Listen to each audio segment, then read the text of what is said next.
Not for me.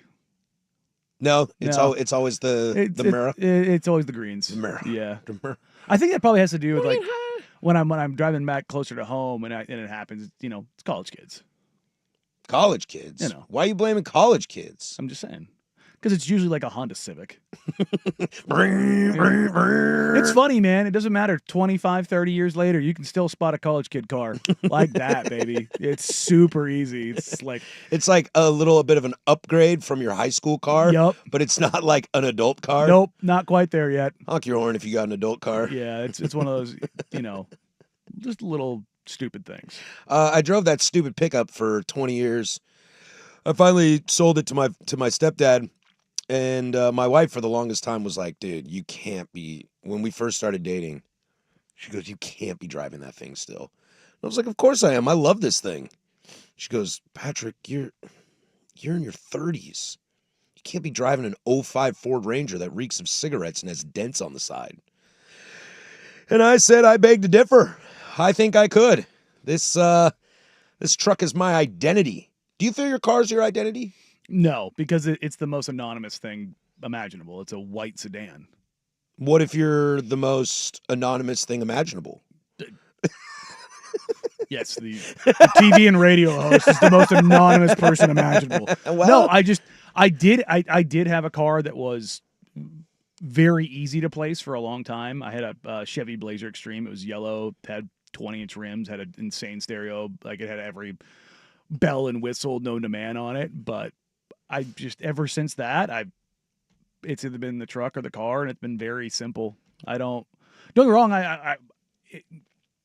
Let's put it this way, I would rather just have a simple paid for car and travel and go do whatever the hell else I want and not have to do any of that than have a car that I have to worry about. Oh, I took a look at the Rivian when I was buying a new car. Oh yeah, no. I was like, man, those cars are sweet. What do those cost? And then I looked it up. I was like, absolutely not. Then I was like, I want a Bronco, one of them full-size babies. And then I looked up the price. Was like, nope. So I got me a Ford Bronco Sport, and I love that car. And I feel like when I first got it, it was not quite my identity. And then I put a dead sticker on it, and now it's like, yeah. Now everywhere I go, someone's like, Patrick's here. Yeah, you get a dead sticker on your laptop, dead sticker in your car, and you. This Nalgene says fish on it. I don't even like fish all that much, but I went to the show at the Moda this spring. I'm not on 420. I'm also not a sticker guy. There's like I don't. I'm tactful about it. Nah, I wear all my branding on my body. I don't throw anything in the car, dude. I've got the custom license plate, but again, as I've mentioned before, it came with the car. I did not. It was like an act of God. I was like, "Are you kidding me?" What was I gonna say here? Well, I completely forgot. Oh, Fish 420. Nope. Had a Fish 420 moment there where she's just gone. 420 Fish? She's just gone. She's just gone. No, I like a good sticker, but I don't want to overdo it. I like the sticker being the identity. It's got to be tactful. This city is the epicenter for overdoing it on stickers. I love when I see old political stickers from like the mid 2000s. Oh yeah, I love a good Ralph Nader sticker. Yeah, someone's like McCain 08, and I'm like, that guy's dead. Yeah. When your political person that you support is dead, I think you got to take the sticker off. That's just showing true solidarity. That's what that is. No, I still believe. It's just like I don't know. Is it possible to have a Subaru in this state and not have stickers? Yes, my best friend has a Subaru, no sticker. Not a single one? I don't believe so. His partner has a Subaru, and I don't think he has a sticker either. I find that hard to believe. I find it very hard to believe. I'll text him right now. I don't think so, though. I'm trying to rack my brain. There's a sticker on there somewhere. I know what you're talking about, though. When you see, like, there's so many stickers, I don't even know where to start to read. There are two sects of vehicles that have stickers always. Sex or sex? Sext. S-E-C-T. One is the Subaru, and it very straight line political affiliation. And then there's the... Look at Danny dance around that. The other side of the political affiliation... Look at you dancing around that. Is on the back of every Tahoe / Denali. / F-150? Yeah, well, that's a different... That's we can just call it what it is. It's redneck. Like that's... And the rednecks, despite what people may think, rednecks actually do have political divides. Do they? It is... Brother... You would be surprised. Is the divide I vote and the others I don't? There's some stuff there that's it's thrown me for a loop more than a few times. But yeah, though the stickers that are on the SUVs are always the family stickers or the travel stickers. I've got mom, dad, two Stick kids, stick and a dog. figures. Yep. Those or the PNW with a little compass or I some kinda sort like of out. those. Oh, of course you do. Some I love the outdoors. PNW. This is where I'm from. Or a Moab, like or the marathon. Like it's always those. The Subaru is always some political cause. Always, it's and not the way Daniel leans. no, definitely not. And it's always like, cool. Here's the thing. I have friends that are across the political gamut. Mm-hmm. Like for people who think that I'm some red hat MAGA guy, I'm not. I'm very central and leave everybody the hell alone. For the record, Danny. For the record, I like, never thought you were a oh, MAGA trust guy. me. I've had people on Twitter like, I know which way you voted. I go, no, you don't. I guarantee you don't. Joke's on you. I don't vote. Last 3 cycles, I haven't. Last 3 cycles, I haven't. I'll say it. I don't care. This is great. I hated every option. I was like, nope, hard pass. I love hate options. Oh yeah, I was just like, I'm good. I know that I live in Oregon. Doesn't matter. Sometimes that's how I have to like cook food for my kids. It's like, which one of these meals am I going to hate less? Yeah, right? But yeah, no, the people that put stickers in mass on their vehicle are just not people I tend to like, no matter what stickers they are. I'm going to start introducing you to people. Go for There's it. going to be like 15 of them, Mm-hmm. and only one of them will have mass stickers. And after You we're can done, usually spot that person. after we're done, did you think I was the mass sticker? No, Okay. no. You're not. I'm tasteful sticker. You're not mass sticker guy. There's no more stickers going on my Like car. you said, you're soft in the middle. Like you don't Squishy. you don't go 10 toes down. So like it's people who put stickers on stuff are 10 toes down or whatever it is. I can't reach the ground. Yeah, you go. Yeah, your feet are dangling just up there. Yeah. Plus, I'm too busy on I-5 North smoking joints in rush hour. Yeah, it's just like It's actually me. yeah, bump. Yeah, that's the thing. It's God. I keep getting home super high, and I can't figure out. Oh, yeah. No, but usually bumper sticker person. No matter what. Like, look, I've made no bones about it. I have an inordinate amount of firearms. Sure. That's your right as an American. I did shooting contests and all those kind of things. You do not see me with an Oregonian sticker. It's so weird. I'm just like, I don't. Number one, it's a. This sounds so over the top, but it's like an OPSEC thing. I don't want people that when I'm driving around, if I got an Oregonian sticker, you know what I probably have in the car? A gun. You know what's really expensive? Guns. You know what I don't want to replace? Guns. Yes. The new sticker that I saw yesterday that was really pissing me off. I had 2 cars driving like absolute jerks. Mm-hmm. Both of them had Jumpman stickers on the back window. I was like, what? I love Michael. Yeah. Well, why are you ruining this? also an a-hole.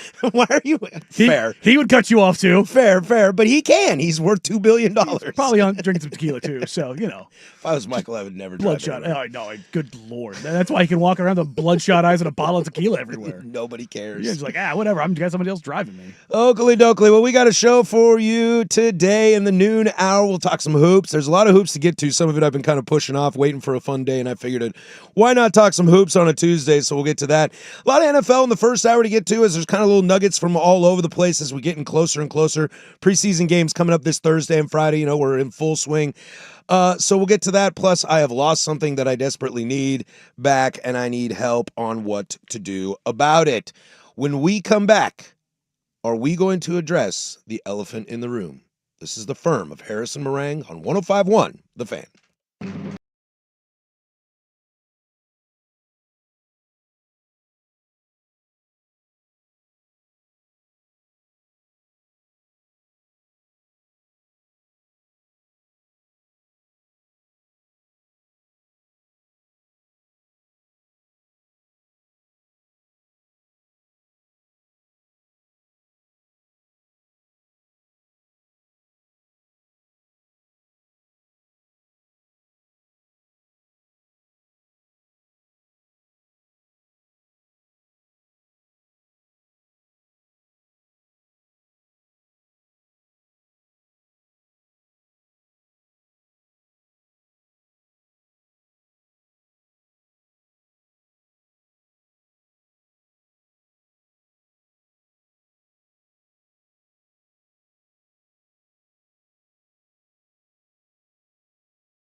10:18 here, Portland Sports Leader. Don't you forget it. We are live from the shadows of the historic Fremont Bridge.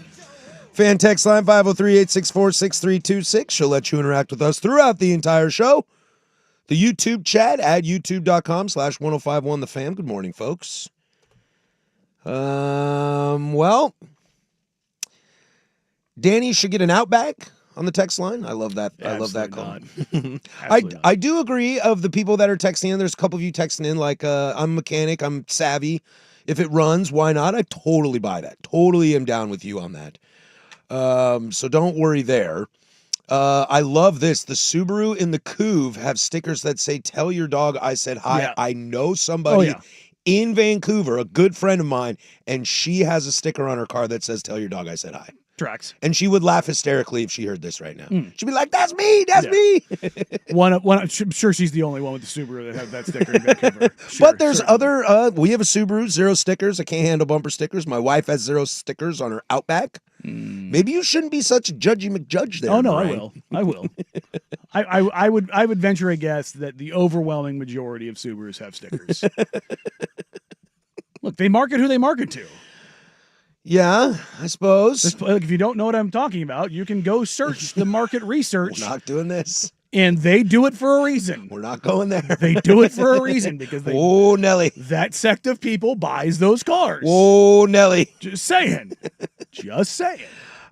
Did you listen to our favorite morning show this morning, Danny? I caught parts of it. Yeah? I caught the Deer and Fox contract. Which we will talk about in the noon hour today. I'm excited. I need some things explained to me. I feel like Andy in that situation. Can someone talk to me about this? I need an adult, which there is none to be found in this room. The numbers just get big. So we'll get to that in the noon hour. But would you like a chance to address the situation at hand? Which one? Well, a lot of the people out there, they got to know. They got to know. Can you squat 600 pounds? Today? God, no. Could you? Could I train and get there? Maybe. I don't know if my hips would hold it, but I literally just sent Sprague a video of me squatting 405 pounds. I've had to send multiple text messages to people today saying, look, I am an innocent bystander here. I have nothing to do with any of this. I don't understand what's so hard to fathom about a guy that was 245 pounds in prime physical fitness, jacked up on all of the gear on the known world, squatting 600 pounds. I don't know, Daniel. The people want to know. It's not, it's a big number. I'm well aware of it. I don't think people truly understand the level of shape that people are in that career field. Well, I guess Jason Sukanik got involved in this situation. Oh, did he? Okay. And said that the most he ever squatted was 630. Yeah. That's all I got to say. I don't know. Do you have anything to retort? No. Man, I thought you were really going to touch this today. I've got video evidence of it. I have no problem with it. I don't care. You walked in today and you were like, so, and I was like, oh, here we go. Then you talked to me about Twilliger curves. Rusty and I were texting. We were like, didn't have that on our bingo card. Oh, yeah. No, I just stopped. For some reason, we just stopped on the freeway for 10 minutes. Traffic. And I'm like, but why? Why are we doing this? I mean, I stop at Rosa Parks all the time, look around, see the homeless camps, you know. I'm good. Checking around, seeing. You don't see those on the Twilliger curves? They don't got them down there? No. I can't tell you the last time I was on the Twilliger curves. No. It's the only way I can really get here. I mean, I too busy getting stoned on I-5 North. Yes. Do you notice much? Yeah, 20 years ago, I squatted a lot. Hell, a year ago, I squatted a lot. That's crazy. I have no idea what I would squat. Luke Anderson brought up a great question for me. He was like, could you squat with no bar? Like, just go down and come back up? I was like, I don't know that answer. Like, I've lost a ton of weight in the last 9-10 months. Once I lose the weight back off, I'm trying to get to the 1,200-pound club again. We talked about this yesterday. Yeah, for that one freak, he was at like 1,800 pounds, which is like, good God, no. So what do you think your 1,200 splits are? Like, what's the goal? I want to do I want to get at least 450 on the squat. Okay. Which that should be doable, even with my hips and my knees. Like I said, well, how long ago was that 400? This was last year. There you go. I haven't lifted heavy in probably 8-9 months. I haven't lifted heavy in 40 years. Yeah, no. The hardest part is going to be to get the bench back up. And you know what I do during breaks. I've been doing push-ups for the last couple of weeks, just trying to get I seen it. the chest kind of moving again. I want to get up to 350. That's going to be the hardest one. The last time I lifted, I hit 275, and that was like, it hurt. Yeah. It hurt bad. And that was around the same time as I was squatting that. And I'm like, that's going to take me probably a year to run up on to get to that if I really, really, really hit it. And again, I only want to do this once. Like I don't want to do it twice a week. No. I want, like, I have two like late life fitness goals. One of them is 1,200 pound club. One of them is to finish an Ironman. You know what my late life fitness goal is? I will most likely become a vegan. Oh, really? Yeah. I don't. That's not something I want to try. Yeah, I figured. No, not. And I also assumed that you weren't shocked by me saying that. No. It's a little hard to do with kids, so I think the wife and I have talked, like, probably when we hit like 55 or something, we'll probably switch to a vegan diet. Paul McCartney's been a vegan for like 45 years, and he's never going to die. Yeah, well, I mean, go down the list of rock stars that have put everything in their body, and they're still alive and kicking. Not many of them. You know? Ozzy's gone now. Well, his wasn't, Parkinson's isn't, Died of a heart attack. Was it a heart attack? Yeah, that coroner report came out today. Oh, is that what it was? Yeah. I would imagine we talked about this, like when he died, they probably gave him a cocktail to do that show. And it probably eventually ceased once the cocktail wore Well, off. I think the trade-off was we can give you this. Yeah. But you're going to go down. Well, the litmus test is always Keith. Keith Richards, he's still around. How old is he now? He's 90? I don't think they're 90. I think they're in their 80s. He looks like a piece of leather. Yeah, but he still plays. I saw this. Does he really still play? Yeah, hell yeah. Good Stones still God. tour. 81. 81? 81. Thank you, sir. Jagger's older, isn't he? Probably not by much. I thought I saw something. He was like 83. 82. There you go. 82. Good God. Yeah, man, he looks terrible. Oh, I mean, they all do. They all look wretched, man. Once you stop playing your toast? Yeah. I don't know, though. They are one of the first bands to ever create their own label to record their music on because they were tired of record companies stealing all their money. Yeah, and they did that a lot. They did that really, really. They also really stopped living in England for a while because taxes were so big. That's that whole Exile on Main Street album is recorded in the south of France. For a lot of that. Yeah, I don't know. Yeah, my fitness goals are fitness burrito in my mouth for the next 20 years and then living a clean life. Just between now and then. As the great Charles Barkley once said, I don't lift weights because they're heavy, and I don't work out because I get tired. What's that mean? Well, I just get tired from working out. It's exhausting. Okay. And I'm not interested in that. See, I don't like making myself tired for no reason. See, I found that my mental, emotional, spiritual, whatever space is infinitely better when I work out. Oh yeah, for some people that's how it is. If I don't, I'm miserable.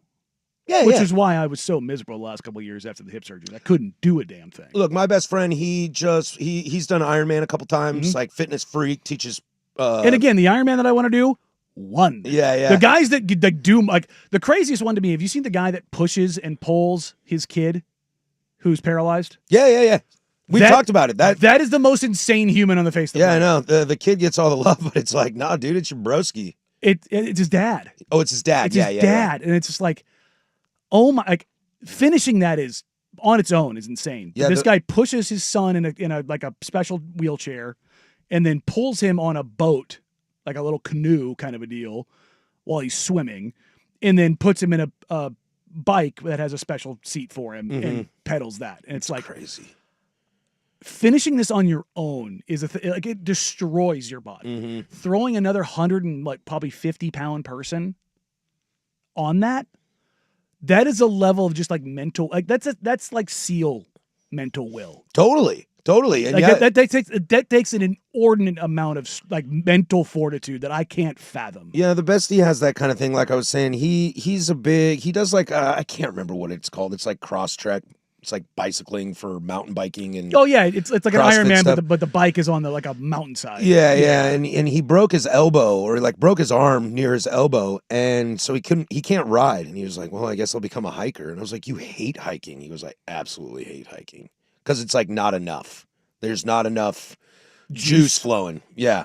Yeah, he needs more. He can't be definitely can't be an urban hiker. No, we lived together for a year, like a decade ago, and I was like, he goes, man, I'm so exhausted. I don't feel very good. I was like, dude, why don't you just sit on the couch and watch some football with me? He was like, oh God, no, I do not want to do that. I was like, you don't want to sit down for like an hour? He goes, absolutely not.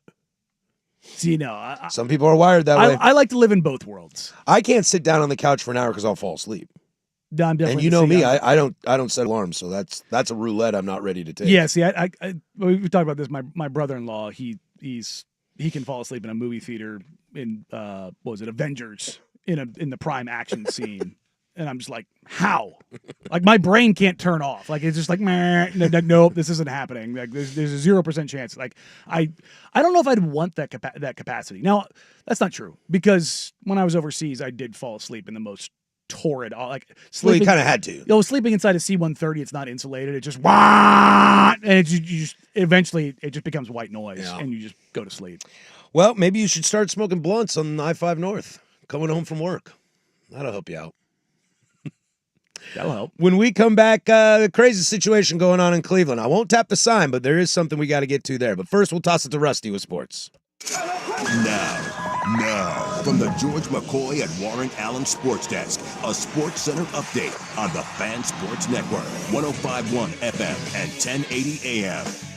First on The Fan, the Mariners continue their homestand with a 3-game set with the White Sox starting tonight. 6:40 first pitch on Root Sports. Brian Wu on the bump for Seattle, Davis Martin for Chicago. The M's are 3 games back of the Astros in the AL West and tied with the Yankees for the final 2 wild card spots. Over in the NFL with QBs Kenny Pickett, Dylan Gabriel, and Shedeur Sanders all battling injuries. ESPN's Adam Schefter reporting the Browns bringing in Tyler Huntley to have another healthy body. Huntley went 2-3 in 5 starts with the Dolphins last year. Schefter also reporting quarterback Teddy Bridgewater in Tampa to visit with the Buccaneers and is expected to sign a deal to join the team today. The Rams and running back Kyron Williams have agreed to a 3-year, $33 million extension with $23 million guaranteed. Williams accounted for 43% of the Rams' total touches last season, the highest rate in the league. And Oregon running backs Mekhi Hughes and Noah Whittington named to the Doak Walker Award watch list. Oregon State running back Anthony Hankerson has also been named to the list. For sports scores and stories in 30 minutes, I'm Jeff Rust from the George McCoy at Warren Allen Sports Desk. Hurt and missing work, insurance companies acting like jerks. Don't call your mom. Call George McCoy at warrenallen.com. Sports Saturday with Joe Fisher and Rashad Taylor. Saturday mornings at 9 on the Fan Sports Network, 105.1 FM and 1080 AM.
Coming up in about 15 minutes, we'll get into maybe my opinions have changed on who should play in the preseason. That didn't take long. We debated Tua yesterday, and maybe because of my blind admiration for somebody, that'll change my opinion. Hey, we are a place of new information, new opinions. When the facts change, the situations change, you are allowed to adapt to the information given. Sure. And that's where I live. So we'll get to there in 15 minutes. But I think the thing we got to get into, this is my favorite story of the day.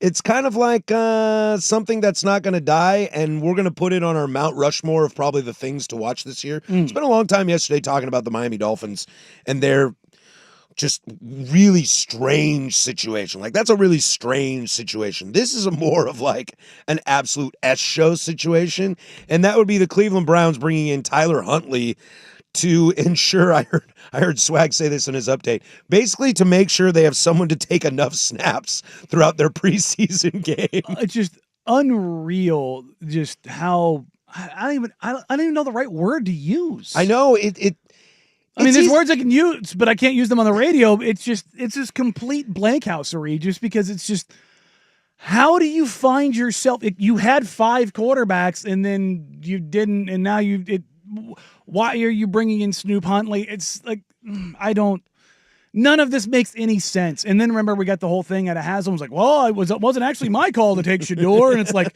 now Shador's not even taking snaps like with the regular group. He's the only fourth guy out. Now he's only being interviewed about his dad's cancer.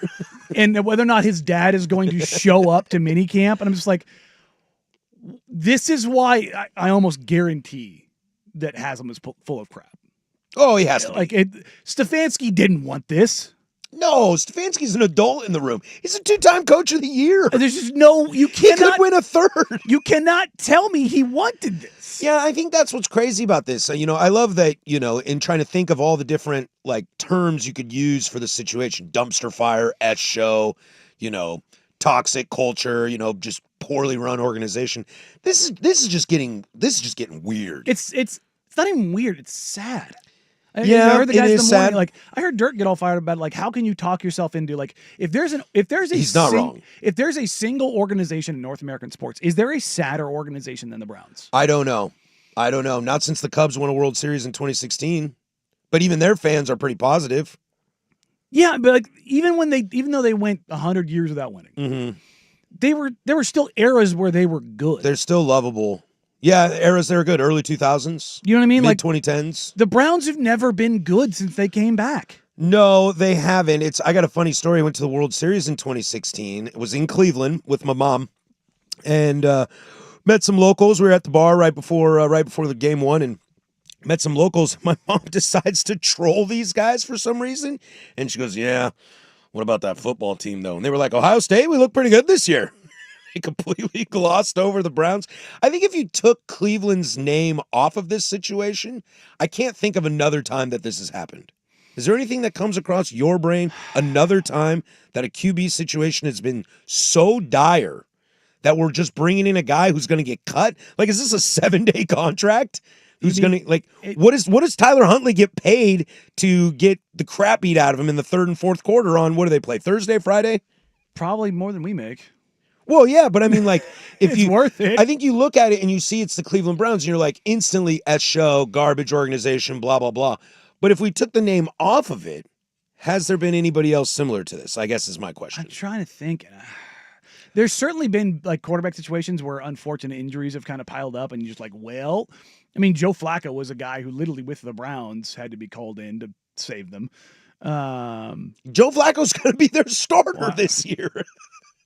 Like, I joked about it, but I was like, and I'm rooting for him. Just like, Joe Flacco's elite, man. Joe Flacco working on that Hall of Fame career, dude. If he takes the Browns to a playoffs this year, I'm putting Joe Flacco in the Hall of Fame. It's 2 times in the playoffs over 40. I don't know if he's 40, but you know what I mean? He's certainly up like there. Like washed. But I'm racking my head. I can't think of a situation. God. I know I'm missing some. Like, Pasternak came in and did some stuff. Kurt Warner was, a guy off the street, basically, but that's a different story. Yeah, Trent Green got killed. Yeah, yeah. God. No. Yeah, I don't think so. And I'm trying to think of like if it happened before, it was with the Browns. Because there 15 quarterbacks drafted in the last 8 years. jersey that lives rent free in my head is the guy that has the jersey with all of the Browns names? quarterbacks. That's And pretty good. it's just like, how could it possibly have been that many? Yeah. How? I thought it was interesting that you called it sad because this organization has been such a low-hanging fruit to just make fun of, and we just laugh and laugh and laugh. Are we at the point now where the Browns are just sad? Yeah, It's not even of making fun of them no. anymore. It's like the Jaguars and the Panthers are dysfunctional. The Giants, Sure, like they've had the Redskins Commanders for years were dysfunctional. Yes, but they weren't down and out sad. Were the Lions sad for a little bit? Lions are sad. Yeah, 0-16. The brown paper bag Lions were sad, but like they had a redemptive arc, and even in their sad era, they still had Stafford and Megatron, and before that they had Barry. Like there were things, but the Browns, like it's Myles Garrett, Joe Thomas. Joe Thomas is a Hall of Famer. He's a Hall of Famer, but like hard to get excited about. I love Joe Yeah, Thomas. yeah, but you're but right. Like the excitement level about the best left tackle in football for a decade is not. Maybe of all time. No, but he's certainly on the short list. But yeah, it's just I don't know, man. It's sad Yeah.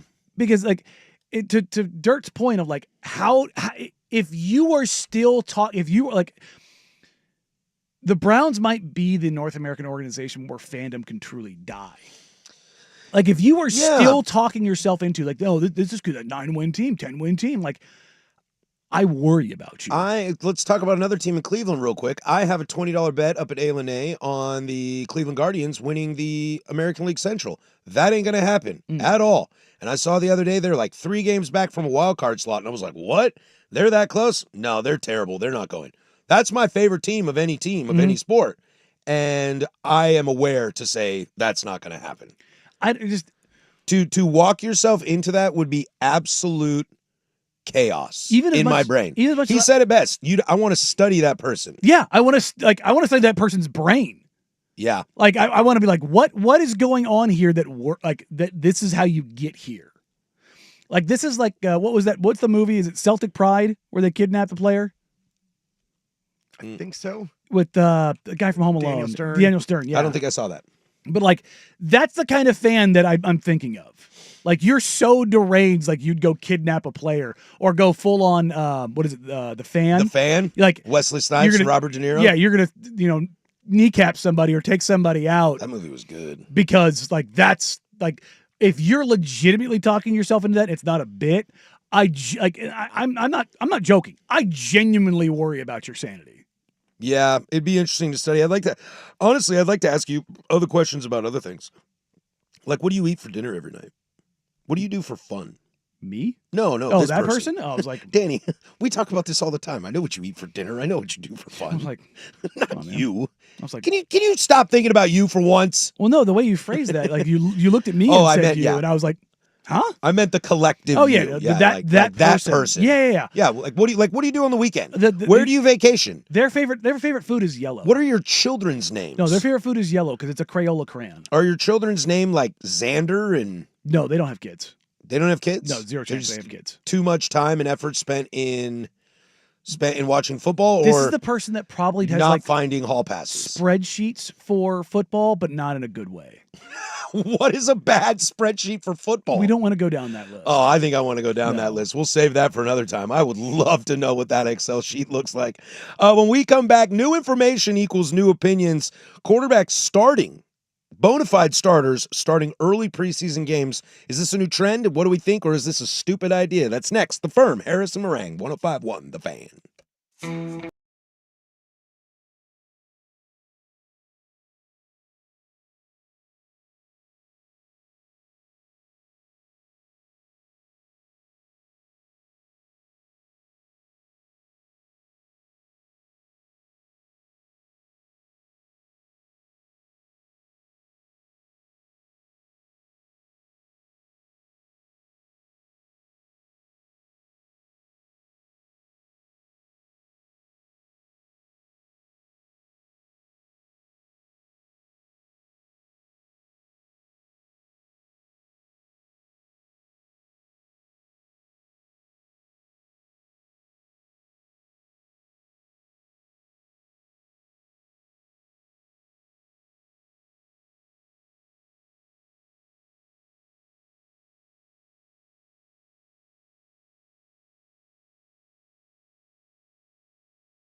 twice. She's a winner.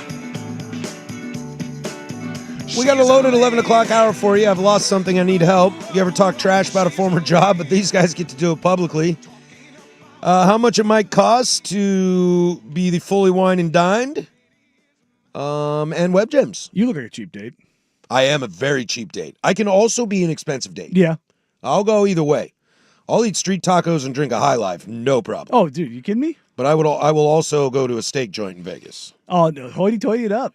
When you went to Vegas, you hit up a nice steak spot, didn't you? Yeah, what was the spot my wife took us to? It was in Fremont. It was like in the basement of one of the casinos there. It's like one of the oldest steak joints in town. Like Dean Martin used to eat there, and it was very, very pricey. Had a nice bottle of wine. The tableside salad, and the tableside, I had blue cheese encrusted steak. I'll text the wife. I'll remind you where that is. So we got a lot to get to in the 11 o'clock hour. Hugo Cellar? What's that? Hugo Cellar? Yes. I was like, there's two I was thinking, and I was like, is that on Fremont? It's so weird. That town is so big and so small at the same time. There's so much stuffed in one area. I can never remember where the hell what anything is at. I've only been there once. I think I kind of figured it out, but I don't know the next time I go back, so I'll probably forget it all. There you go. Our sommelier, he was British. Ooh. Very classy gentleman. Was cracking jokes the whole time. I loved it. The only time I've ever been around a sommelier like that was like around was at a restaurant here when the Sixers were in town, and Jimmy Butler, JJ Redick, and Joel Embiid were in the restaurant, and Jimmy basically took the sommelier and held him the entire night.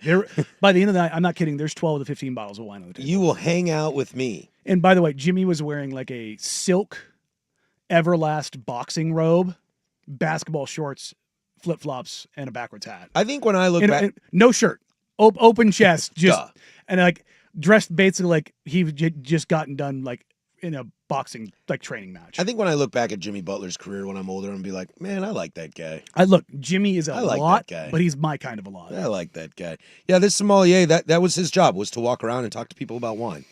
Probably made $100,000 a year doing it. Oh yeah, you know. I will say this guy made the right choice because he went to the table with the guys that are worth tens of hundreds of millions of dollars between Jimmy Butler and Joel Embiid. So we found the right dude. I too understand what he was doing. We got preseason coming up this week in the NFL schedule. Thursday, 3 games. Friday, 3 games. And then 1, 2, 3, 4, 5, 6, 7, 8 on Saturday and 2 on Sunday. We're in it. It is officially like Hall of Fame game is like, the unofficial. The Hall of Fame game is the 0 week of college or of the NFL. Yeah, at least 0 week, though, is worth watching. Well, is it? Trey Lance! I mean, it's going to be what? Trey Lance! The marquee game of 0 week is Kansas State, Iowa State, and Ireland. I'm going to watch that. I'll watch it, but I don't know if it's appointment viewing.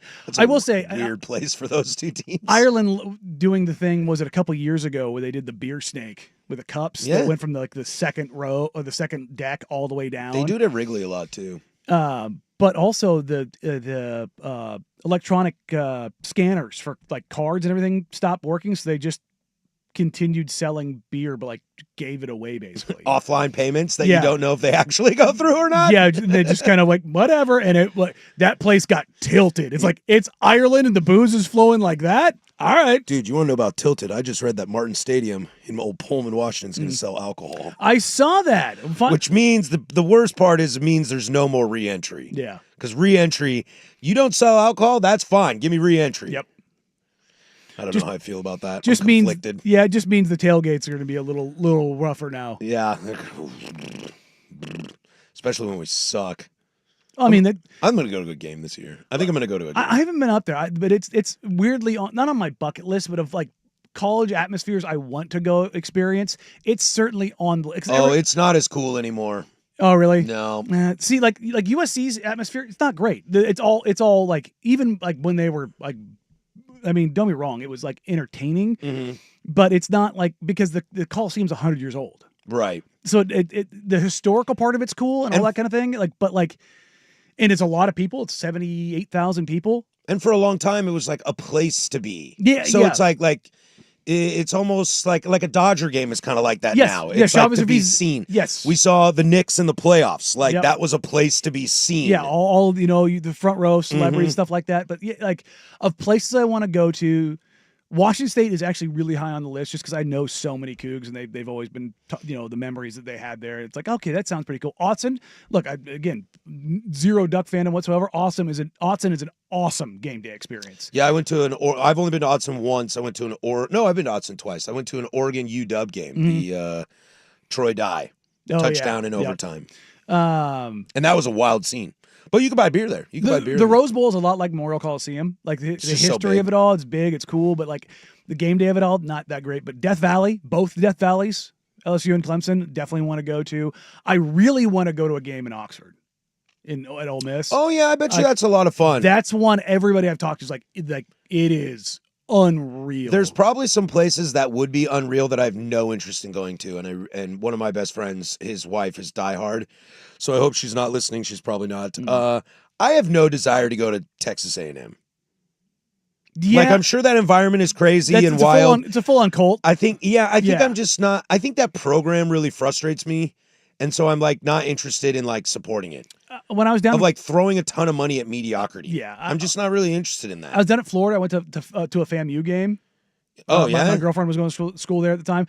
That was crazy. Yeah. That was so much fun. I'm sure Georgia, Florida's nuts. I was gonna say, Obviously, I'd love to go to a whiteout. Florida in in Penn the State. swamp, but Florida's got to be good. Yes. I would go watch a good Florida team in the swamp and get the Gator Chomp going. Yep. He must think that this is going to happen frequently, but if I'm Andy Dirt Johnson, how am I not going to Penn State? Yeah, that's That's one you may need to stuff yourself in some luggage with Dusty when he flies over there. Dude, I think that's some must-see stuff. A good Florida State team when the war chant breaks out. Yeah. When you hear 70,000 people breaking out into that, racial overtones or undertones not included. But like have you ever heard just popped on YouTube when like somebody mic'd on like the crowd and it's just unfiltered crowd noise of that? It makes the hair stand up, man. I It's bet. like, oh, I'm tingling just thinking about it. Like Vatek coming out to Metallica. That's pretty cool. Like college football has the best game day atmosphere of any sport. How did we get here? I don't know. This is not what this was supposed to be. I know I derailed it. Sorry. Dude, this day, I think I like it though. Yeah, it's how it goes. I think I like it. Well, there went that. I guess we'll First talk hour about in the books. I guess we'll talk about this tomorrow. I thought my opinion was going to change. Now I don't even know what I was going to talk about. Yeah, Neyland Stadium, Tennessee. What is it? 110,000 people. That's too many people. That's just nutty, That's dude. too many like people. Being in a building with that many people would just be bonkers. Like I've been in 75,000. Like that's a lot of people. That's a metric crap ton of people. Like, but 100,000 people at an event. That's like I might see that at the World Cup what was the next year. the second Woodstock? Didn't they have like 250,000 people out 99? there? I yeah, have no idea. Like if you, I think it's God.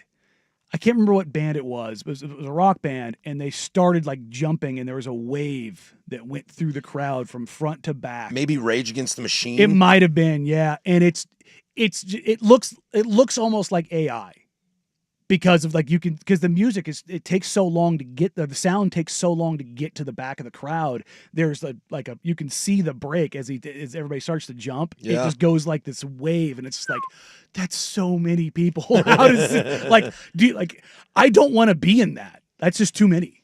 It's scary. It's terrifying for sure. Like stadium, okay, but just a swath of 100,000 plus people standing.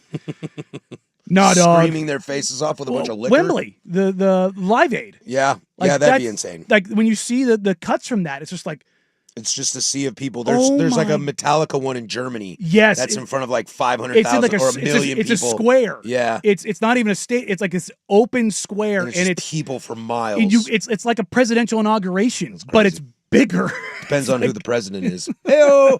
All right, we come back. I've lost something, and I need desperate help to figure out what the hell to do about that. Loaded second hour. Don't go anywhere. That's Danny Marang. I'm Patrick Harris. This is 105.1 The Fan.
Now, from the George McCoy and Warren Allen Sports Desk, a Sports Center update on the Fan Sports Network, 105.1 FM and 1080 AM. Jeff Rust with your Sports Center update. First on the Fan, the Mariners continue their homestand with a 3-game set with the White Sox starting tonight. 6:40 first pitch on Root Sports. Brian Wu starting for Seattle, Davis Martin for Chicago. The Mariners are 3 games back of the Astros in the AL West and tied with the Yankees for the final 2 wild card spots. Over in the NFL, with Kenny Pickett, Dylan Gabriel, and Shedeur Sanders all battling injuries, the Browns bringing in quarterback Tyler Huntley to have another healthy body. Huntley went 2-3 in 5 starts with the Dolphins last year. Ian Rappaport of NFL Network reporting quarterback Teddy Bridgewater has passed his physical and is signing a 1-year deal with the Buccaneers. The Rams and running back Kyron Williams have agreed to a 3-year, $33 million extension with $23 million in guarantees. And over in college ball, Oregon running backs Mekhi Hughes and Noah Whittington named to the Doak Walker Award watch list. Oregon State running back Anthony Hankerson has also been named to the same list. More sports scores and stories in 30 minutes. I'm Jeff Rust from the George McCoy at Warren Allen Sports Desk. Hurt and missing work, insurance companies acting like jerks. Don't call your mom. Call George McCoy at warrenallen.com. The home of the firm of Harris and Marang. Weekdays 10 to 1. The Fan Sports Network, 105.1 FM and 1080 AM.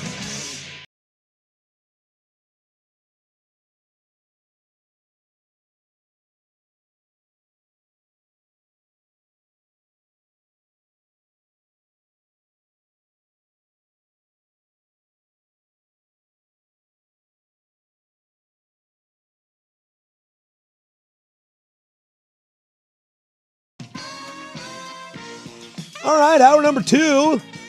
Missing the first hour, you can download that, the Fan Podcast, at 1051thefan.com, the Odyssey app, wherever you get your podcasts, including places that rhyme with whatever that last hour of I was. Some corrections here. Not Metallica in Germany, Metallica in Russia. Okay. My bad. I think it was Lincoln Park in Germany. I couldn't remember. Had a million. Maybe I'm mixing those. There is one in Germany. Oh, Spain. It's not Germany. It's Spain. It's Spain. It's Spain. Okay. Yeah. There was a big square there too. But yeah, the Metallica one is the one that's I think that's the biggest outdoor concert. Brandon on the YouTube chat comes in with killing re-entry at Reeser killed the game day vibe. I wish they had never switched to selling beer in the stadium. That's kind of what I'm worried about. Well, I mean, we did see the Husky just pee down the drain in the middle of the crowd last year. The Husky fan. Just, shout out to the person that just whipped out their phone and just started recording, because that dude just peed down a drain in front of everybody. That is the time. See, I am not. We've talked about this. I am not the guy that whips out my phone all the time or whips out the unit to pee and take a video of everything everywhere I go. But God bless the person that did that. You know, if you're willing to do it for some good content, that's great. But like for a fireworks show, I'm going to pass. For a song at a concert, I'm going to pass. For a dude who whips out the unit and pees down a drain at a college football game, hell yeah, let's go. That guy definitely pees in the shower. 100% he pees in the shower. How do you think he was so good at that? Yeah, just straight in the drain. And he probably takes showers at night, so he's always hammered. Yeah. So it's just like he's practicing in the confines of the situation. It's a high leverage situation, you know? That's what he trains for. I have to perform. I have an update on the concert venue. Okay. How big do you think the largest outdoor performance actually is? I believe it's somebody in Brazil recently. I think it's Gaga in Brazil. You have Brazil right. It's not that recent. It's that beach. It's that big beach thing. I think in Gaga Rio. just did like a 2 million person thing there. That's not even half. Oh. Rod Stewart. Wake up, Maggie. I think I got something to say to you. Copacabana Beach in 94, 4.2 million people. That's a lot of people. That's a lot of people. Bro. That's twice the size of this entire area. Yeah. What is the population? Is that the population of Oregon? I think that is. 4.5 million? It's around 4, I think. The entire state of Oregon? 4.2 million. The entire state of Oregon was on a beach in Brazil. At a Rod Stewart concert. What? I mean, I like Rod Stewart, but I don't know about that. That's such an insane number. How far back of people do you have to be until it's just you're just hanging out listening to Rod Stewart on a speaker? I mean, why is there so many people at the beach? That's at the beach, man. Down by the beach, boy. Rude boy. Like 4.2 million is such an insane number, dude. Yeah. I Yeah. can't.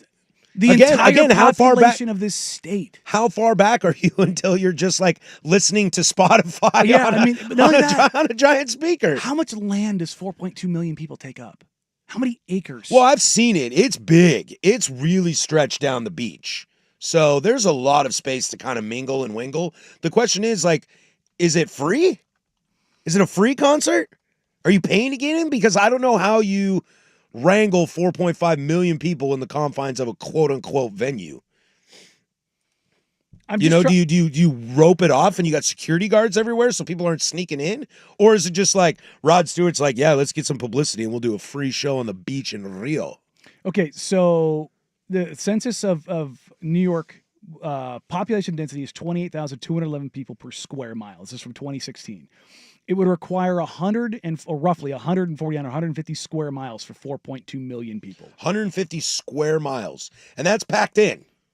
Well, this is like That's probably like cattle style. I mean, this is New York proper, so I would say you'd probably cut that 2/3, but you're still talking 50 square miles to fit that many people in there and not have them like stuffed on top of each other. Again, I have to think that you are not like roping off. This is just like a free event. Mhm. And there was 4.5 million at the beach while Rod Stewart was playing. But still, I don't know if there's 4.5 million at let's a say Rod Stewart you're concert. going 2 miles deep, 25 miles across. Right, but you see my technicality here. Sure. I think this is 4.5 million people at the beach. Okay, but I'm saying, and Rod Stewart happens to be playing. but 4.5 million people on a beach in a 50 square mile area is like that's like thinking, I don't know about you guys, do you ever get lost in like the deepness of space? Yeah, dude, I love like, space. And like your brain just short circuits. Like when your brain literally can't fathom something. Yeah, man, I watch sci-fi movies because it's my biggest goal in life is to go to space. Like you get that tingly feeling in your face. You're like, oh, it's a short circuit. My brain literally cannot compute what's going on. Yeah, man. That's what I'm doing with this. Like this many people in this small of a space is making my brain short circuit. I want to go to outer space, but not in the way that like stupid celebrities do it. You don't want Katy Perry it? No. I want to go to space and be there for like 4 days. Yeah, that'd be pretty cool.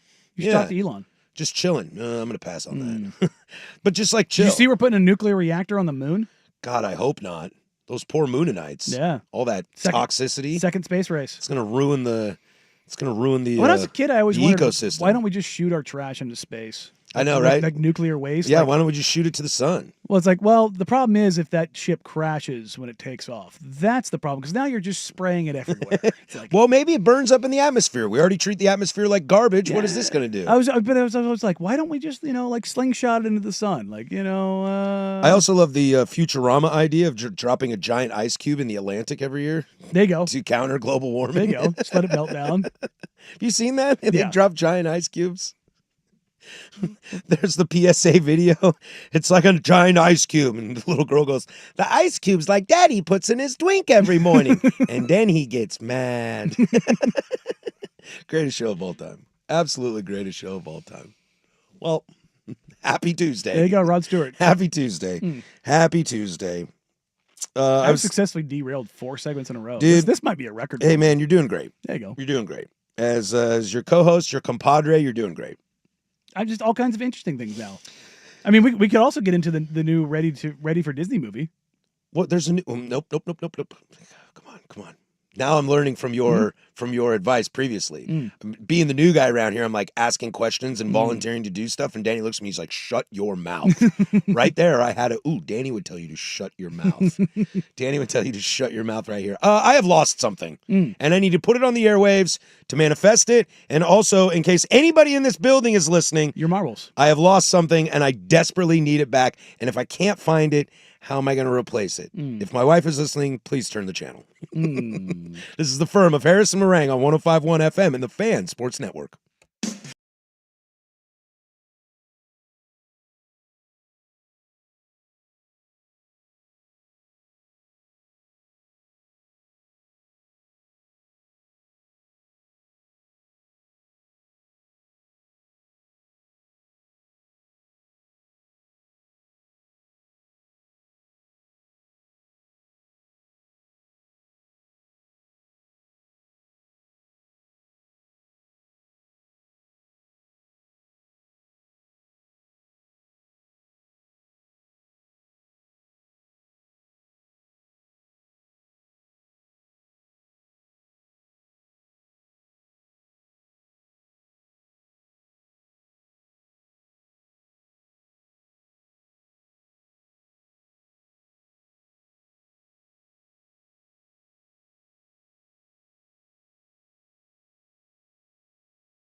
Web gems in a half hour, and one I wanted to get to yesterday, so we'll get to that today, assuming we get there.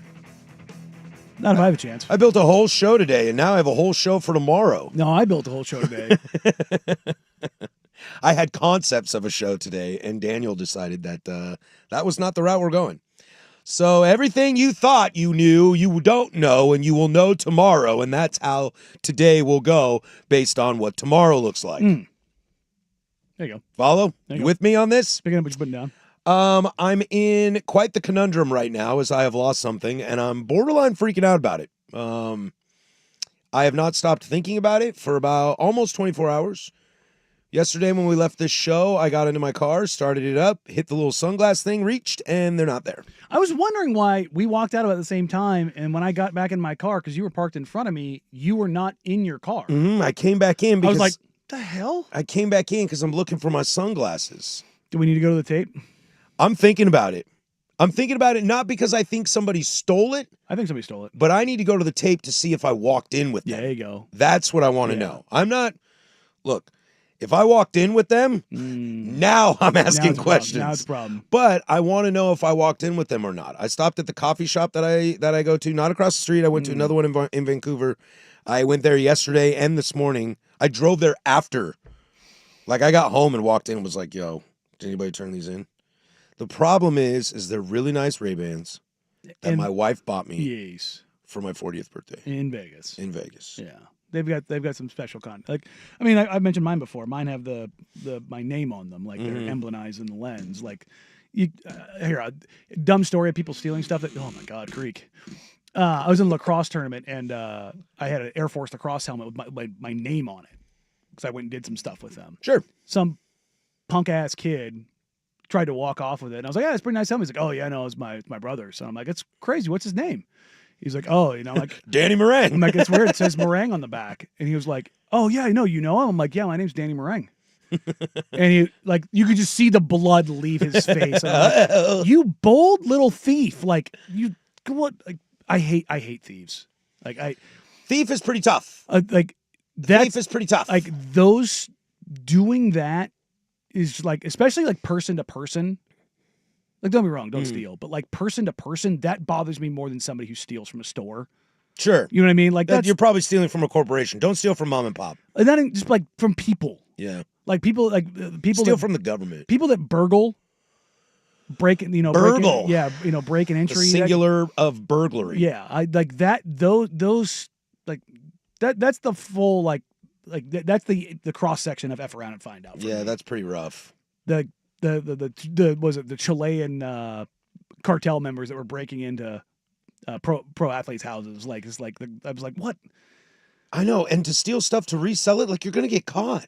It's like Ocean's 11 when it starts. Danny Ocean, George Clooney's character, is in jail because he got caught trying to fence something. He's like, and then Brad Pitt's character hits him with it's impossible to move. Like the thing that it was like some like mating mask or something like that. Like, why are you stealing stuff that like you have 0% chance of like ever fencing? It's like, or selling I've off? stolen one of Tom Brady's Super Bowl rings. You can't sell it unless you say it's Tom Brady's Super Bowl ring, and then everybody knows. You got to black market it, That's why if you're a billionaire, you just go do the auction thing. Like, what was it? Paul Allen's estate, when they sold off all of his art, which had like Van Goghs and stuff like that, it was like almost $2 billion. Oh, yeah, Bill Walton's estate. He just did all that with his stuff. I wanted like- to buy some of his tie-dye. Yeah, no, I don't think any of us made it out with anything. It got expensive. Yeah, well, Dusty found a For couple a triple things. XL shirt, it was pretty expensive for something I can't wear. You could wear it. Cut it up. Well, I was saying, you could wear it. Tie it. No, Just dress it. I mean, Only wear that. For my OnlyFans. you could Deadpool it. 1051 the OnlyFans. I don't know what that means. I don't know if I can say that phrase on air, so I'm just going to not say it. So we'll just move on. Yeah, we'll keep it. So I don't know what to do in this situation. My wife leaves to go on vacation with her father tomorrow, and she'll be gone for 10 days. In those 10 days, I could bite the bullet and Go buy another pair. and sneak them as the ones that I found. She put a little chip in them. She knows. If you got a chip, girl, then tell me where the hell they are. Little tracking And device. tell me where the hell they are. I want to find somebody who puts an air tag on their sunglasses. Just, I thought about that yesterday. Like, if I get an air tag, can I bust the thing open and find the actual part that tracks and just glue it to the inside of your there frames? you go. Huh? Mhm. Ray-Ban has those meta frames now. Yeah, which I'm sure that they're actively not collecting literally everything at all times.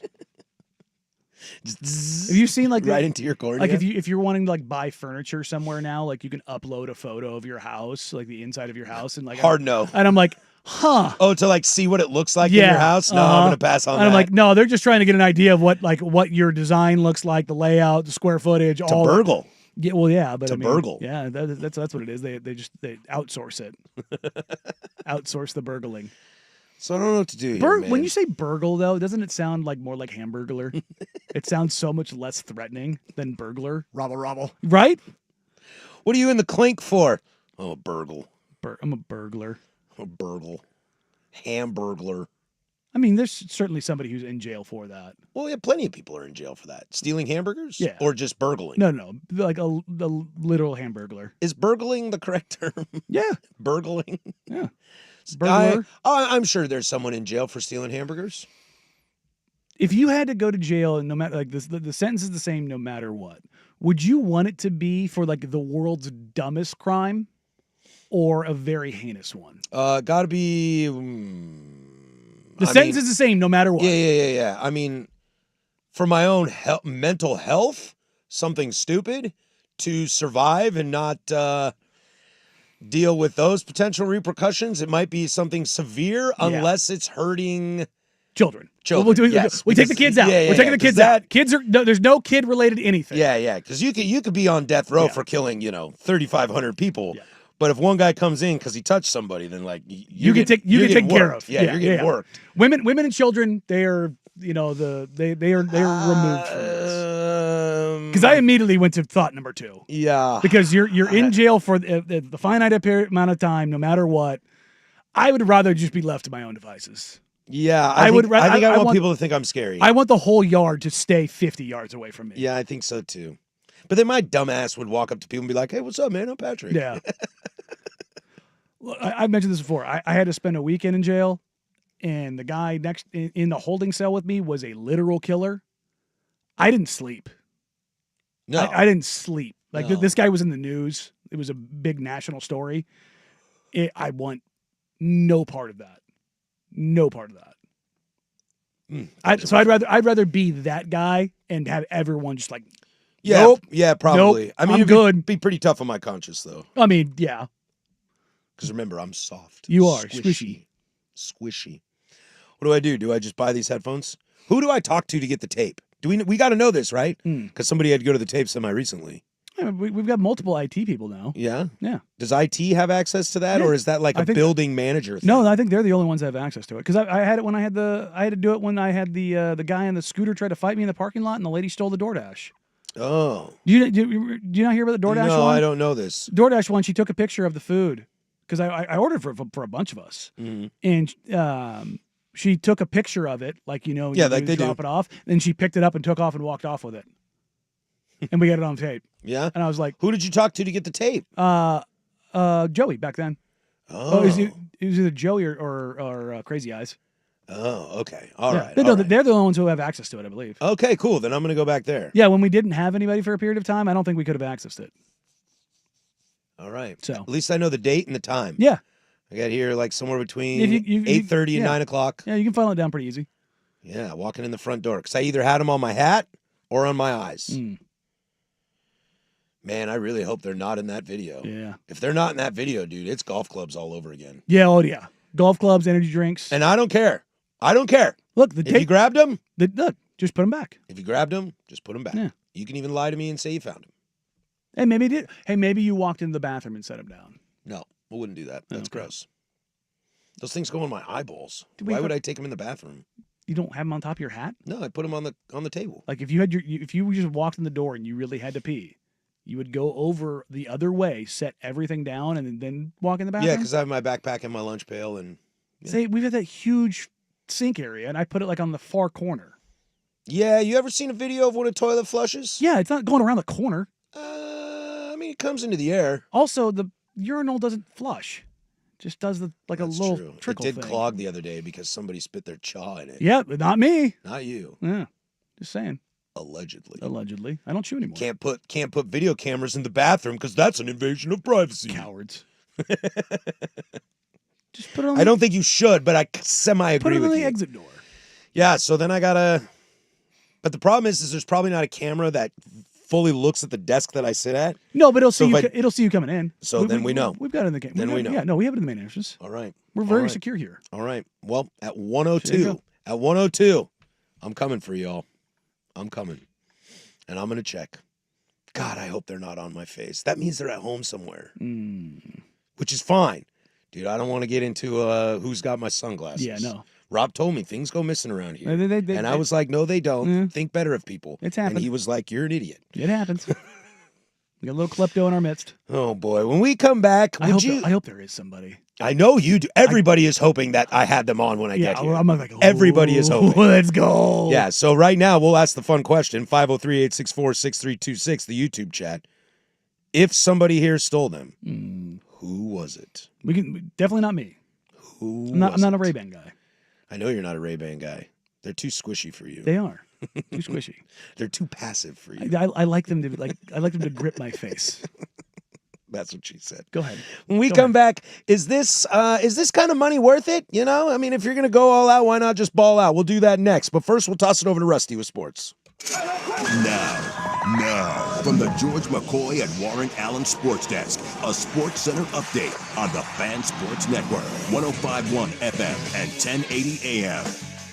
First on The Fan, the Mariners continue their homestand with a 3-game set with the White Sox starting tonight. 6:40 first pitch on Root Sports. Brian Wu starting for Seattle. Davis Martin for Chicago. The Mariners are 3 games back of the Astros in the AL West and tied with the Yankees for the final 2 wildcard spots. With Kenny Pickett, Dylan Gabriel, and Shedeur Sanders all battling injuries, the Browns bringing in quarterback Tyler Huntley to have another healthy body. Huntley went 2 for 3 in 5 starts with the Dolphins last year. Ian Rappaport of NFL Network reporting quarterback Teddy Bridgewater has passed his physical and is signing a 1-year deal with the Buccaneers. The Rams and running back Kyron Williams have agreed to a 3-year, $33 million extension with $23 million guaranteed. And over in college football, Oregon running backs Mekhi Hughes and Noah Whittington have been named to the Doak Walker Award watch list. Oregon State running back Anthony Hankerson also named to that same list. More sports scores and stories in 30 minutes. I'm Jeff Rust from the George McCoy at Warren Allen Sports Desk. Hurt and missing work, insurance companies acting like jerks. Don't call your mom. Call George McCoy at warrenallen.com. The Fan is live on YouTube and Twitch. And now Window Nation brings you on-demand videos. Watch Window Nation's Window into the Fan.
Web Gems in 15 minutes. We'll get to that. We do that every single day at 11:45. I feel bad for him, but a lot of people think that Buck is the leader in the clubhouse to have stolen my sunglasses. I'll tell you what, Buck was not here. Neither was Isaac. It's always the rich Neither guys. was Jason. They weren't here, so they are absolved. For now. It is not them. Although Buck does leave like 2 pair of sunglasses at his little desk. I think he puts them there and forgets them. Well, he also he gets the cheap ones. Well, yeah, and I usually do too because I wasn't going to lose them. I am a bag of cats with a lot of things. A bag of cats. Yeah. Just all over the place. Meow. Yes. Cats go meow. Lot of meow, a lot of hiss, a lot of like, what the hell's going on in there? I never lose wallet, keys, cell phone, sunglasses. Phone is wallet, so. Like I said, I'm still a wallet guy. I can't. We've done this. Yep. Eventually, because I'm not anti-change. Because I've gone through all of the. It's this show's motto. Like new information, new opinions. I have a lot of stuff on my e-wallet stuff, but I still can't let go of the having the wallet. It just it feels right. Yeah. It's part of being a man. There is a little bit of that. Is it a little masculinity a little bit? Like, do you remember when you got your first wallet? Yeah, oh yeah, big deal. You're right. Because you don't get a wallet until you have a reason to have a wallet. And once you have a reason to have a wallet, you're kind of like, ooh, big time. Because you have an ID, you have like a bank card, and maybe when you get your first credit card, and it's just stuff. Yep. It's just I don't know. There's something holistic about it. But there is a person I don't know in the booth right now, and now that person is suspect number 1. There you go. I like it. That person is suspect number 1. He's from Coin. He's got to reboot a camera in there during the break. Still, I don't know him. I don't know him. I'm a little worried about Sunglasses thief. I'm a little worried about it. So you don't even care, though. You had a long break. You could have gone over to IT and checked. No, because this is going to be longer. No, you just got to. All right, I'll check it. I'll check at noon. See? It's I'm like, going to ask hey, them to pull it up. hey, when you get a second, can one of you guys log in from this time period? Just run it and find a still frame of me walking in. Yep. Do I have my sunglasses on? I know. I see Luke every morning, too. I asked him, and he was like, dude, not my sunglasses. I don't care. Yeah. That's the worst part. Losing sunglasses, Well, nobody cares. He's also Nobody cares. He's also a glasses guy, so I know. it's not going to be him. I came in, and I looked around, and I was like, Brandon was looking at me like, what? And I was like, dude, have you seen my sunglasses? He was like, no, who cares? I buy cheapies. And I was like, damn it, I knew you wouldn't care. I couldn't tell you the last time I had a pair of sunglasses. These are my only ones. It's That's been a why I'm couple freaking. decades. I mean, yeah. These are my only ones. There's 3 groups of people. People that don't wear sunglasses. People who pee in the shower and liars. Yeah, them too. But people who buy cheap sunglasses and people who refuse to buy cheap sunglasses. See, and I was cheap sunglasses for a long time, but I never lose them. So when it was time to bump up to the big boy world, I was like, I'm ready to do this. Yeah, because you proved yourself. I proved myself over the years. When I got my first pair of real sunglasses, that's what I had to do with my parents. When I asked, my 17th birthday, I think is what it was. I really wanted a nice pair of sunglasses, which hilariously are like the OG versions of the same ones that I wear now. I had a pair of Oakleys when I was 18, I think. I had those for about 2 years. Were they the gas cans? I don't know what that means. The ones like mine. Let me see yours. Same kind of general. No, they were the classic Oakley. Oh, okay, the round ones. The round ones. I had oval ones. Yeah, I had God only knows how many pair of Folkleys. Oh yeah, Mexico. Once we found out Folkleys, anybody I knew going to Mexico was like, "Here's $20, buy me 4." Dude, yeah, I would buy multiple colors. Yeah, white ones, yellow ones, black ones, green ones. I had them all. Looking at this, Rusty threw this at me this morning. There is now a full-scale private home program at the Masters. Ooh. It's 8 guests, 3 waves of packages for the golf course. Would you care to guess? The amenities include 2 homes, a host home and a sleeper home, daily cleaning, fresh linens, transportation, pantry stocking, a full-time staff member, wink, wink, we know what that means, companionship, catering, tee times at area golf courses, a 20% service fee on the 5th fairway. Okay, so how close is this to the Masters? It is on the 5th fairway. Okay, so it's not one of the adjacent ones. It's there. It's there. I'm gonna say it's probably 50,000 a day. I'm not sure. I'd have to do some math. If I remember correctly, that package that you just described, it was a total of 219,000 plus. Thank you for ruining the game, Jeff Rust. Okay, well, we were supposed to guess here.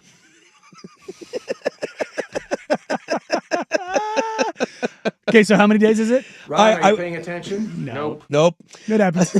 I love you, Jeff. That's perfect. This is how many days? Is it for all 4 days? I would assume it's all 4 days. So, yeah, 219. It's $55,000. $219,600 for the week. Oh, for the week. Okay, So less than $50K a day. Yeah, so that's closer to 30. 8 friends. Split. 30 grand, split 8 ways. That's actually not that bad. Well, Oh, a day. a day. times 7. Or is it times 5? That's the thing. It's like, is it times 5? Is it times 7? Or is the week the 4 days? That's what I'm asking. Is a week 5 days? Is a week 7 days? Is a week the event? I think it's probably the 4 days. I bet you it's 5 because you get in the night before. It also says area golf courses, so it probably is the full week. So you get to play golf before the Masters, then go to the Masters. Well, the Masters is all day. Yeah, that's what I mean. So you're not playing. So if you're getting playing grounds, it probably is the whole week. Yeah. So we're getting 7 days. So you fly in on Sunday. So it's like 33,000. Fly in maybe Monday morning. So let's just say on check in at average. 11 a.m. 33, my math is right. Yeah. Okay. So you're basically talking like $4,200 a day per person, if all 8 people. $4,200 a day. A day per person. 42 times. How many did you do? 5 or 7? I just did the at 35. So Oh, I did okay. What is that? 7 days. Yeah. 7 days. 3,200 a day. Yeah. 21 grand. Like 25 grand. 25 grand. Yeah. That's not bad, I guess. Because there's the surcharge. I mean, if you rates and got all if you the got other stuff. FU money, that's not bad. No, I mean, I know people with absurd amounts of money and they don't even bat an eye at that. Yeah. So for those people, yeah, sure, it's great. I'm gonna have that money someday. Be nice. It would be nice. Be nice. It would be nice. Are the Masters high on your list of things you want to go to? No, we've had we've done the bucket list thing before. Ooh, Tears Day. Oh, you know what? Ooh. That might be a good one because we never Tears Day? officially dove into it. Sporting events you want to Sports attend? bucket list. No, you know what? Let's do it. I'll Masters isn't high on your list. It is. Here's the thing. It's getting higher on my list the more I care about golf. And you, of late, I mean, of the last 2 weeks, really care about golf. Played 8 rounds Yeah, in the past yeah, 2 yeah. weeks. I played more golf in the past month than in any given year combined. I never played more than 2 or 3 rounds a year. I don't know where it sits on my list because I don't like Masters and Super Bowl are not that high for me. I don't know what it would be like to watch live golf. Because like I've heard stories from people that go, you know, I've got a buddy who caddies LPGA events all the time. So he'll like tell me stories and he'll go to some stuff and they kind of tell me, you know, you can either plop your booty down at one hole and watch everybody go through. Mm-hmm. You can do the grind, which is move with the group. Yeah. That sounds like a nightmare. Yeah, because that sounds like chasing posters at a concert. It's also not just that. It's like you're likely not going to get good seats. Right. And you're always moving. Like, yeah. when do you really get to enjoy? Like, you're going to watch 3 guys tee off and then go run halfway down and then watch them chip. Yeah, and then run to the putt and then run to the next tee and do that for 18 holes. I mean, you can't see amen corner, so you're not there. No. So you got a little break, I guess. Yeah. And so I don't know. I mean, I think it would be awesome to be in the grandstands on the putt. Oh, God, on the 18 for the winner. Like, that would be amazing. Yeah. But I don't know. I don't know if live golf is something I actually want to get into. That's the thing is like I don't know how much Rob's been a couple times, and he's talked about stuff that both on and off the course. I think you'd have to just be casual, right? I think you got I got no agenda. Just kind of go with what happens. Yeah, you maybe pull up at the 3rd hole for like half the day, and you're like, this is where I'm chilling. Day 1, the first 2 days you experiment. Yeah. Maybe one day you walk, maybe one day you park at a hole, and then you just kind of go with the vibe. Yeah, Sunday I'm probably at like 15, 16. Those are both the par 5s, right? If my memory serves me correct, at the Masters. Yeah, I think 15 and 16, I think is what I'm thinking of. Like, those would be great. That's a lot of action right there at the end if it's close. Like, if we're talking golf, and I wanted to have some fun, I'm more interested in going to like the TPC. Yeah. Oh, yeah. Like getting turned up. Waste management. Yeah. Like that sounds like more. That's the party. Like that sounds like more fun. Yeah. It's like Happy Gilmore too. Yeah, you know what I mean? Like, I would go to those golf events. Yeah, you get the ATVs out? Yeah, I would absolutely do that. Gangster indeed. Oh, thank you for grabbing that drop. Rusty! Yes, Vern Lundquist, the GOAT. Woo! If you haven't seen it by now, sorry, that's a drop from Vern Lundquist. I mentioned it in our review. Like when you get to Vern Lundquist, Vern just pours it on. He's fantastic. The great Vern Lundquist. All right, when we come back, it's Web Gems, everybody's favorite 105.1 The Fan.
I've interrupted happy time. Sometimes it's bad. No, son of a... It's Web Gems, What'd you do? the firm of Harris and Marang on the Fan Sports Network, 105.1 and 1080 The Fan. All right, we do this every single day at 11:45. This is Web Gems, baby. Welcome to it. I've had our web gem ready for the last 2 days, and I'm pushing it to tomorrow. That is the name of today's show, is What Could Be Done Today is Better Left Done Mañana. My boy Rufio on the YouTube chat, he mentioned this, and I would like to bring it up because this is, in my opinion, top 3. I haven't decided if it's number 2, but this is a top 3 moment in baseball fighting history. The anniversary today of... Posey decked him. Down goes Anderson. Down goes Anderson. Today is the anniversary of Jose Ramirez punching Tim Anderson in the face. I mean, Tim Anderson had it coming. Yeah, what happened to Can you believe that guy won 2 batting titles? Everybody hates him, and now he's out of the league. The guy was a borderline MVP candidate Yeah. for 2 years. Yeah. And then, like, it clearly, like, I don't mean, like, personal stuff in the sense of, like, you know, his life was sideways, but, like, the personal stuff clearly led to a drastic downfall because there was a 2-year period, like, his first year, Tim Anderson was dope. Yep. Like, everybody loved Tim Anderson. Mm-hmm. And then, you know what it reminds me of? It reminds me of John Morant. Ooh. John Morant, first 2 years, Love you John couldn't, Morant. if you Loved him. didn't like Jaw, you didn't love basketball. He was I would always say he's my favorite player in the NBA, not named Damian Lillard or Klay Thompson. A Just- bias for Klay and yeah. then Dame for local. He was my favorite guy, not named those It two. was just you wanted to watch. He was so explosive, explosive. like so entertaining. He just had this flair for the dramatic and just did stuff that nobody else could do.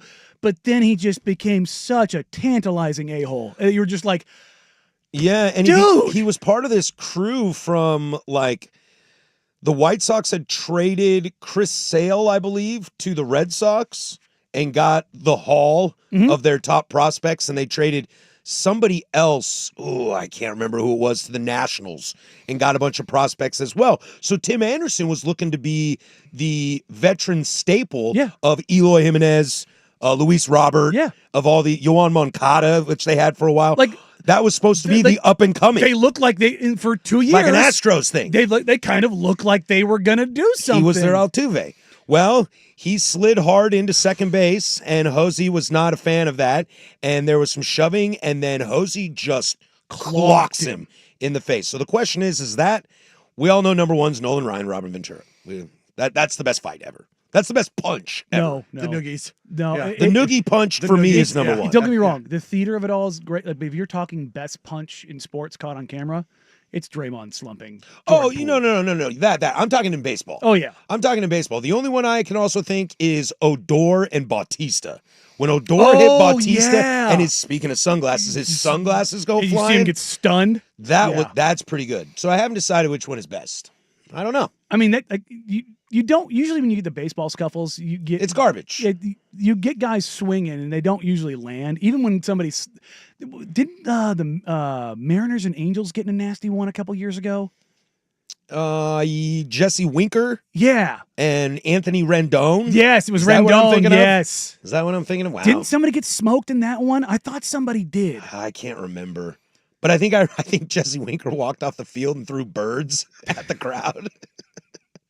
Remember when Jesse Winker was like a huge get for the Mariners? Yeah, well, you know. Can barely make the Mets roster. The bar is the floor.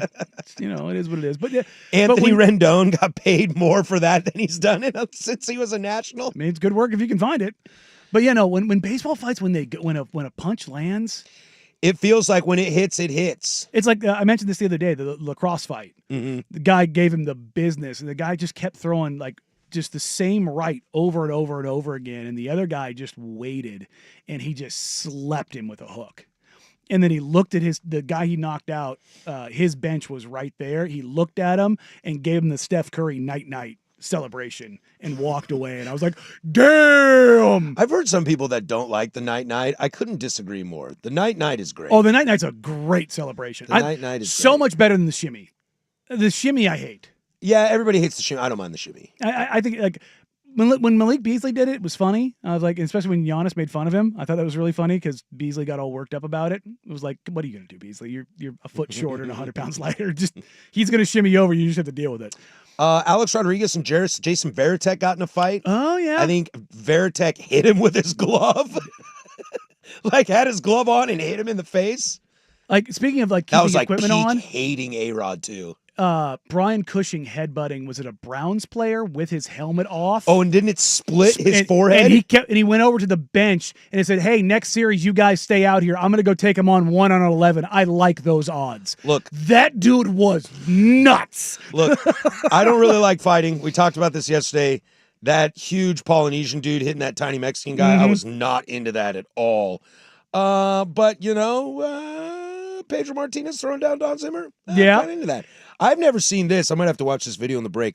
Juan Marshall hits Johnny Roseborough with a bat. Oh, this God. video's in black and white too.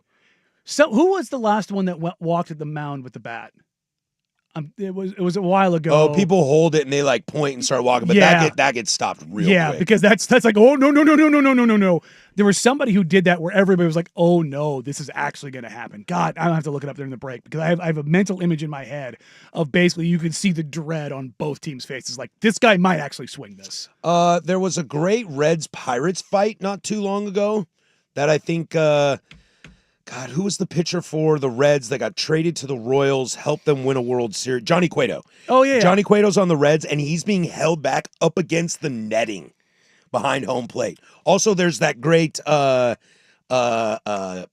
Molina. Yes. And the Reds. Uh-huh. That's the Central, man. Don't mess around with the Central. Yeah, also don't mess around with Yachty. They will fight. Yachty was a fighter. You definitely did not slide into home on Yachty. No.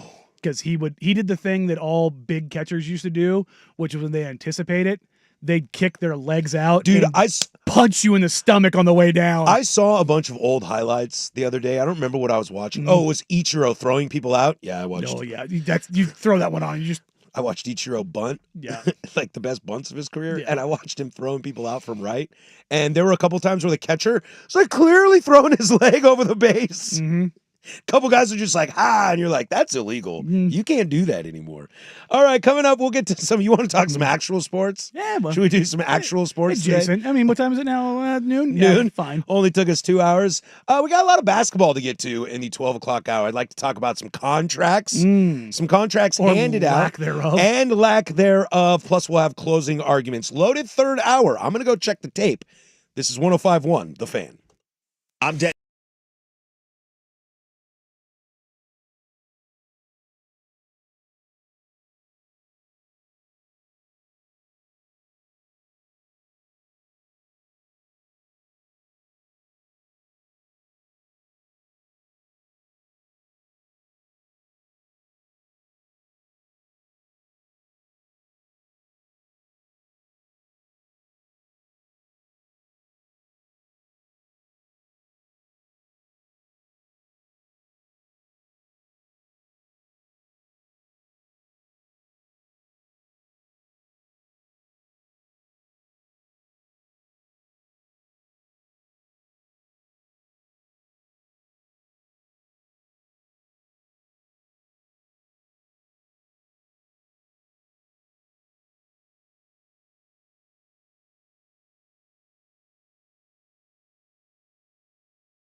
Now, from the George McCoy and Warren Allen Sports Desk, a Sports Center update on the Fan Sports Network, 105.1 FM and 1080 AM.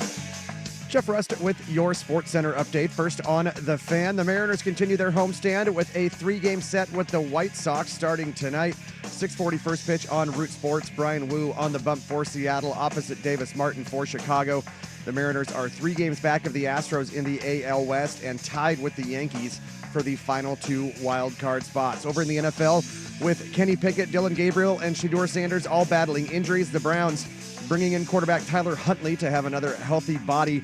Huntley went 2-3 in 5 starts with the Dolphins last year. Ian Rappaport of NFL Network reporting quarterback Teddy Bridgewater has passed his physical and is signing a 1-year deal with the Buccaneers. The Rams and running back Kyron Williams have agreed to a 3-year, $33 million extension with $23 million guaranteed. And over in college ball, Oregon running backs Mekhi Hughes and Noah Whittington have been named to the Doak Walker Award watch list. Oregon State running back Anthony Hankerson has also been named to the same list. More sports scores and stories in 30 minutes. I'm Jeff Rust from the George McCoy at Warren Allen Sports Desk. Hurt and missing work? Insurance companies acting like jerks? Don't call your mom. Call George McCoy at warrenallen.com. The home of dirt and spray. Weekday mornings 6 to 10 a.m. The Fan Sports Network, 105.1 FM and 1080 a.m.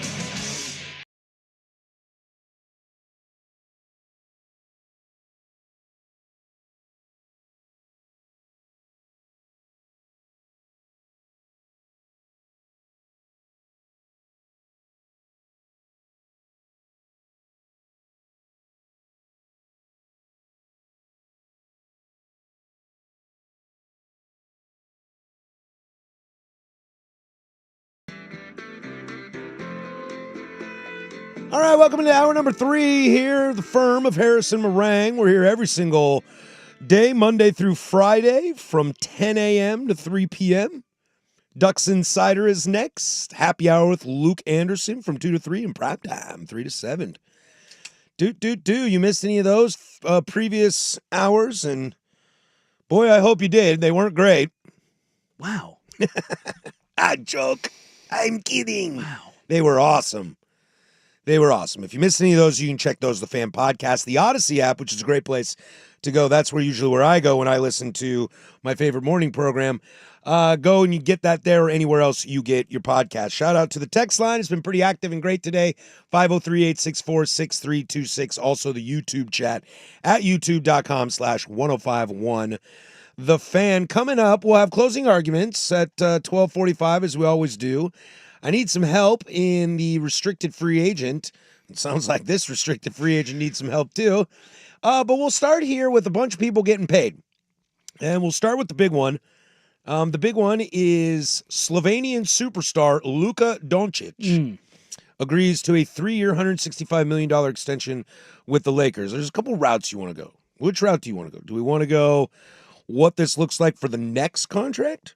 Or do you want to go, I wish there was a tinfoil hat conspiracy?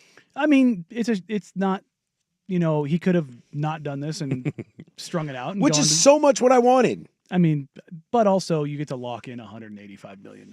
I know. But I really, really was hoping that we would have an awesome NBA summer next year. Oh, yeah. Of where is Luka going? I'm telling you right now, so did probably 6 other owners.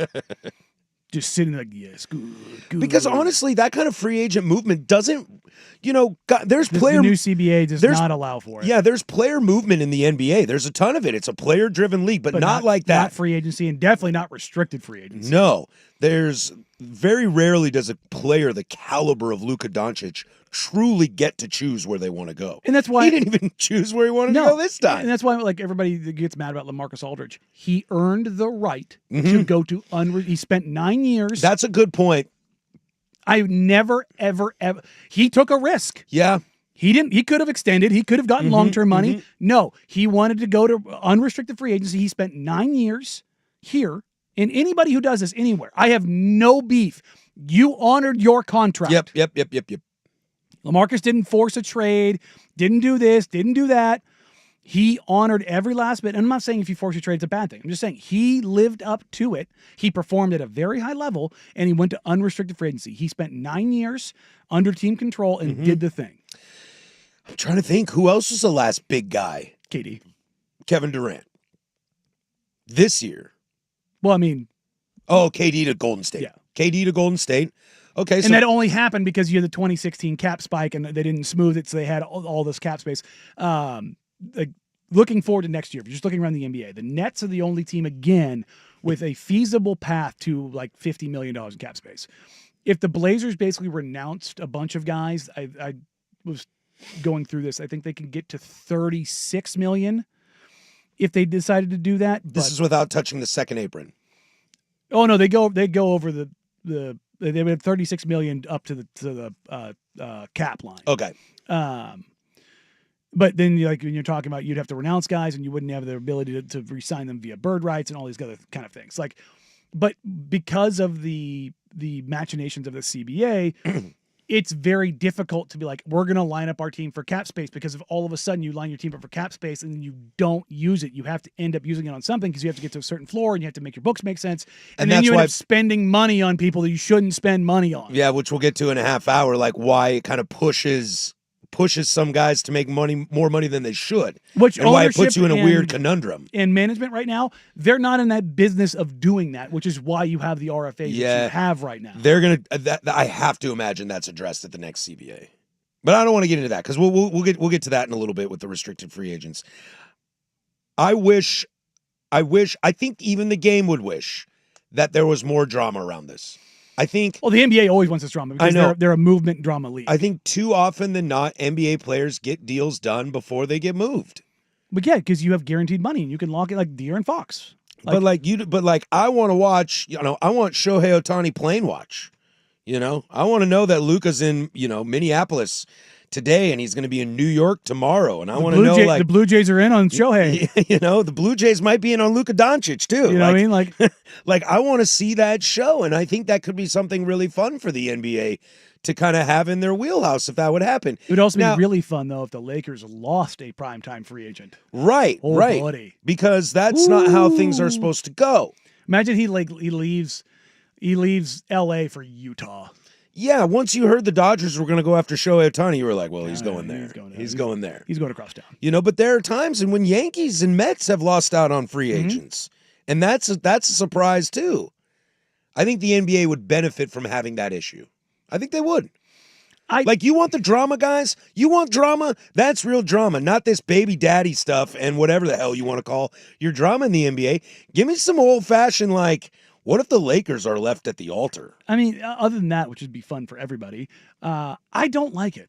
No, why not? I don't like the drama. I don't. You want a little more of a stable league?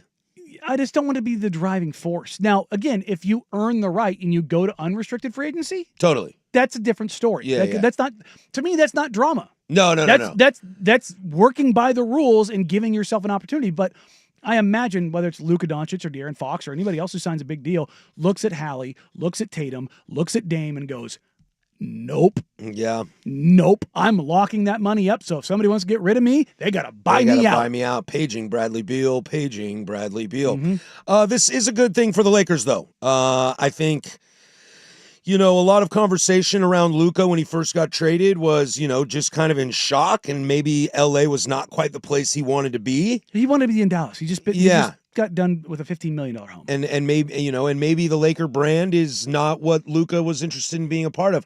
I'll tell you what, though. That seems to have come full circle. Oh, and he not is just the because of Lakers. this, not just because of this extension, but because you're hearing all these reports of him pinpointing certain types of guys that he wants to build the team around.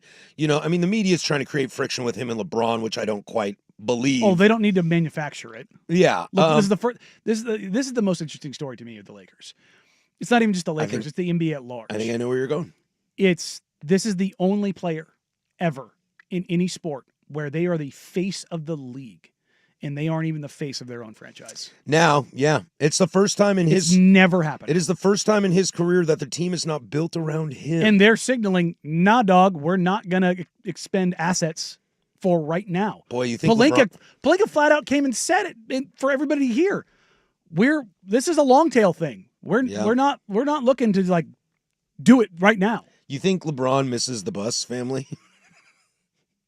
Because I feel like that's the change in ownership stuff. That's what happens. We talk about this with the Commanders. You know how that doesn't look like an S show all the time. New money comes in and they're like, LeBron, you're great. We didn't bring you here. You got 1, maybe 2 years left. We're not interested And you're in $55 million for a 40-year-old. And as good as he is, and he is still phenomenal. And he's great. And I'm a LeBron guy. I'm not a LeBron hater. 25, 7-7 or 25, 8-7 last year. That's fantastic. 40 years old.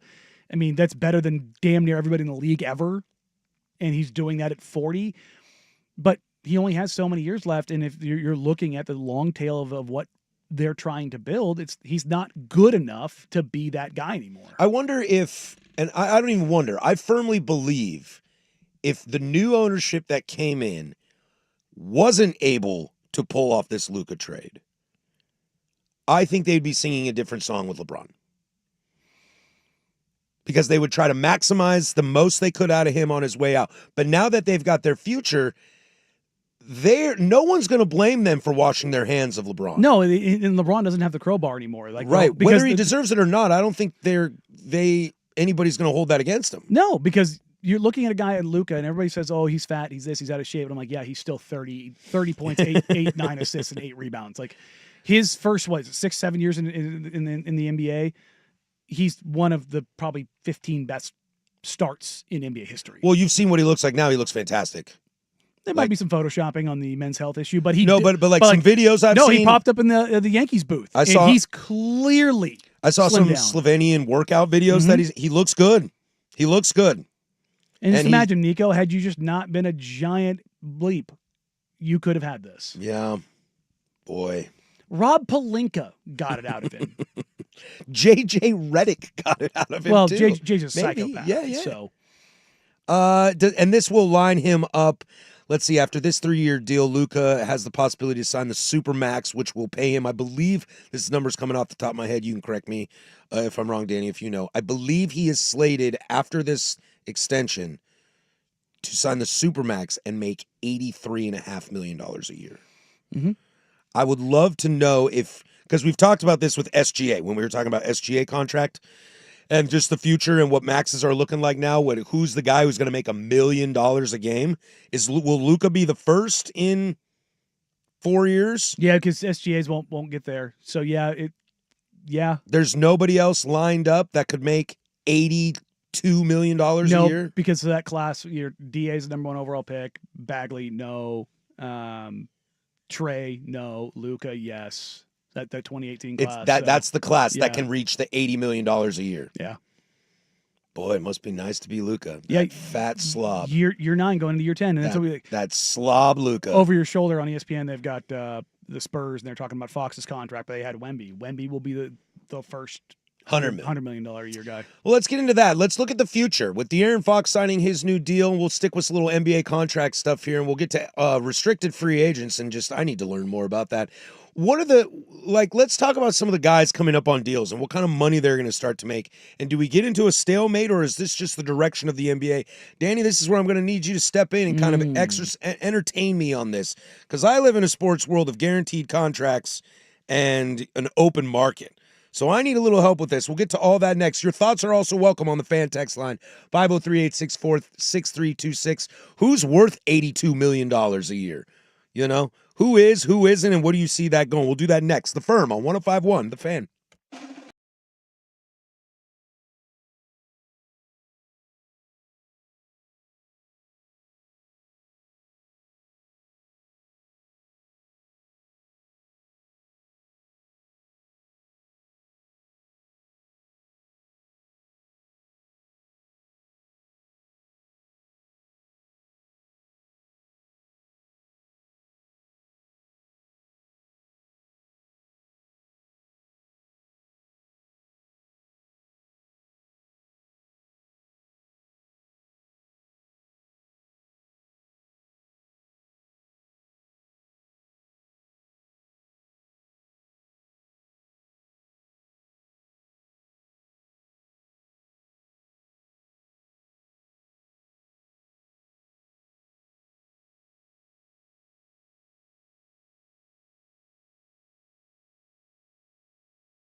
Danny will teach me about restricted free agents here in 15 minutes. You can join along as well. Plus, we'll have closing arguments, something near and dear to my heart. I might get spicy today about that.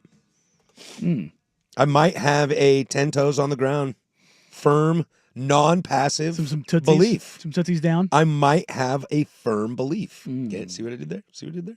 Firm belief. Firm belief. Get firm. Talking about contracts and the future of NBA contracts and what they're actually going to look like. There's a couple ways to go this route, and maybe I'll save some of these questions for the next segment in restricted free. No, I'm going to ask them right now. I'm looking at the 2027 free agent class. There's a lot of dudes on here that are going to be old enough to potentially be out of the league. I'm looking at guys like Steph Curry will be 39. Jimmy Butler will be almost 38. Paul George will be 37. Yeah, this generation of guys is going to Yeah, James Harden will be 38. Kyrie Irving, 35. Rudy Gobert, 35. And a bunch of young guys in here. My question, though, on this list, though, is Nikola Jokic. He'll be 32. Okay, he does have a player option of $62.8 million. Now, educate me as someone that might not understand this. Let's assume none of this Europe thing is, let's just play on a playing field and he's going to play in the NBA till he retires. Well, at an age of normal retirement. Well, the thing is also, I mean, DeMarcus Cousins mentioned on, I can't remember what show it was on, that when he was in Denver, Jokic told him like he might not even take his next contract. Well, I know, but let's pretend he does. I just want to use him as an example. Top 5 player in the NBA. He's the best player on the planet. Best player on the planet, exactly. So he has a player option at 62.8 for the 2028 year. If he didn't exercise that and became a free agent, is he hitting the $80 million? No, well, if he re-signs with Denver. Only with Denver. Yeah, because in order to get the full super max, it has to be with the team. Those are the little triggers, and he has all of the accolades, the All NBA, sure, all that kind of stuff that would allow that to trigger. So there's different levels of maxes. So you have the rookie scale max, which is what I think Windhorst or McMahon or Bontemps, one of the three guys from the Hoop Collective, they coined it the fun max because it's 25%. The super max, the holy crap max, is 35% of your cap. Yes, to an extent, yes. But that goes up as the cap goes up because it's tied to the cap. Right. We brought this up the other day. The idea of there's a couple different things. If I could wave a magic wand around the CBA, let's use Jokic because he's the best player on the planet right now. Let's just say for S's and G's that $100 million is the salary cap. Okay. I love easy math. That's what I'm saying. It makes I love it easy easier. math. So 35% would be $35 million. Okay. In my ideal world, he gets the 35%, but you can pay him above that if he resigns with your team. Oh, okay. So anyone could give you the 35%, but you can get more if you resign. And they do that to incentivize the smaller market teams to keep their superstars, to develop because the player. Nobody likes money more than the NBA players. Yeah, but I mean, let's say you develop this is a problem that the Thunder are going to face. They've developed a lot of really good players. They're going to be punished because they've developed a lot of really good players. Yeah, like you get rewarded because you've developed one good player, but if you've developed 3, then that's there. We all talk about their Paul George trade was the greatest thing to ever happen to them, and then it's going to become an absolute nightmare. And then they're going to have to try to replicate it again, where they trade one of their really great players, and it won't be SGA. It'll probably be J-Dub. I would assume because he'll probably get the best value unless Chet somehow explodes. But also Chet's the rare. He's the unicorn. Yeah, 7-footers that can do stuff. Play defense and shoot. Like the ask is different, but it's so much more valuable per se because it's harder to replicate. But there's all these different machinations within things, because when a guy like, I don't want to use him in a derogatory fashion, but a guy like Zach LaVine gets a max. He's not a max player. And look, I'm a capitalist and all those things. Like, you're worth what you can get. Sure. But no one's ever mad at anyone for getting the bag. No. But if we're just more upset about why the bag is that big. With De'Aaron Fox, we'll get to that in a minute. I'm not even mad about it, but it's from a pure team building standpoint. You cannot tell me that if Zach LaVine and Nikola Jokic, both, they say they're from the same draft class, came up for contracts at the same time, that they're both worth the same. Zach LaVine is on this list as Nikola Jokic at the same age. Are they the same draft class? Nikola Jokic in 2027 will be 32.4 years old, and Zach LaVine will be 32.3 years old. I thought 13 years in the league for Zach. Oh, it doesn't. That's not correct. Yeah, Jokic came in later. They're the same age, but Jokic came in later. Okay. So then Zach LaVine could make more money. Theoretically, because he's starting his clock sooner. But I'm saying, let's just say they're the same draft class, they're the same age, and their contracts are coming at the same time. Just because, and this is my whole point of like the going over the threshold, but not having impact your cap as much. Mm-hmm. If you want to pay Zach LaVine $35 million, fine. I wouldn't, from a team building standpoint, if you're operating under those auspices. But if you're telling me like the value of Nikola Jokic is actually $75 million, like for what he does on the floor, but the only thing that counts against you is the 35, that's how we can seem to balance this out. Because the way I've always talked about this is like LeBron James in his prime is the best player on the planet. He was that for 12, 13 years. Side note, I found out that LeBron James was the highest paid player in the NBA once in his career. Because of the cycle. Yeah. Once in his entire career. It all depends on when you come up. And that's the thing. It's like it's always the next man up kind of a deal. But to me, you should be able to go, hey, yes, your money's guaranteed, but you're always going to be the number one paid player because you're the number one player in the league. You're the number one player in the world. There should just be kind of a slotting order, a pecking order of like, just because you're up at the same time should not mean that you are on the same value scale, despite the team that you're on wanting to give you that max. And that's where you can argue the open market is the better route because unless you're a restricted free agent. Right. And we'll get to that in a sec, but like the open market is the better route to go because look, if Bryce Harper and Luis Robert Jr. come up at the same time, I don't have to pay him because he is the same level as this guy. I can pay him more because I want him more, not because I want this guy more. And those players have to kind of deal with it. Now, they'll be perfectly fine with their 100% guaranteed contract, so that's why it's not a problem. But that's why that open market works so well. And it doesn't hurt your cap. I mean, do you think NBA would be better off with no salary cap? No. Like you kind of get into there? No, because that's kind of where they were. Yeah. That was the Warriors and the Clippers just spending money hand over fist. And that does like it's weird because I'm talking out both sides of my mouth at the same time. I want players to be able to maximize their earnings, but I also, from a structure standpoint, realize that you can't do that. That's why we have unions and CBAs and negotiations. You're trying to find the best of each and how they play into each other. Because here's the thing. As much as the second apron is a complete pain in the ass, and there are the unintended consequences out of it were, we all saw this coming. It has kind of done the thing that I wanted it to do in the sense of guys that aren't worth this aren't getting this. It's kind of showing that. I mean, it's proving it. Look, I talked to probably 15 players that have either are going into a contract year this year or free agents this year. Mm-hmm. And, expectations were X, reality has been Y. And I thought the expectations, because I've been conditioned that, hey, this player got this, so this is going to happen and this is going to lead to this. You are finally starting to see some pushback of, you know what, just because you're next man up, it's not collusion, but it's real close to it because there's no team is budging. Yeah. No team has budged. And there's two guys that are kind of the best example of that right now, I think for different reasons too. And that's where we'll walk to next. Let's break it down even more. Man, I'm learning stuff today. I really enjoy this. I understand hoops. I watch hoops. I like hoops. But I don't know hoops enough to understand this crazy contract stuff, so thank you for breaking this down for me. When we come back, two guys in a similar situation, but for very different reasons in the restricted free agent level. But first, there's the big kahuna over here. I think he's got some sports for you. I hear they got some tasty burgers. Now, from the George McCoy and Warren Allen Sports Desk, a Sports Center update on the Fan Sports Network, 105.1 FM and 1080 AM. If you've been arrested for DUI, you need a team of attorneys into whom you can place your trust. Call Reynolds Defense Firm today, online at reynoldsdefensefirm.com. First on the Fan, the Mariners continue their homestand with a 3-game set with the White Sox starting tonight. 6:40 first pitch on Root Sports.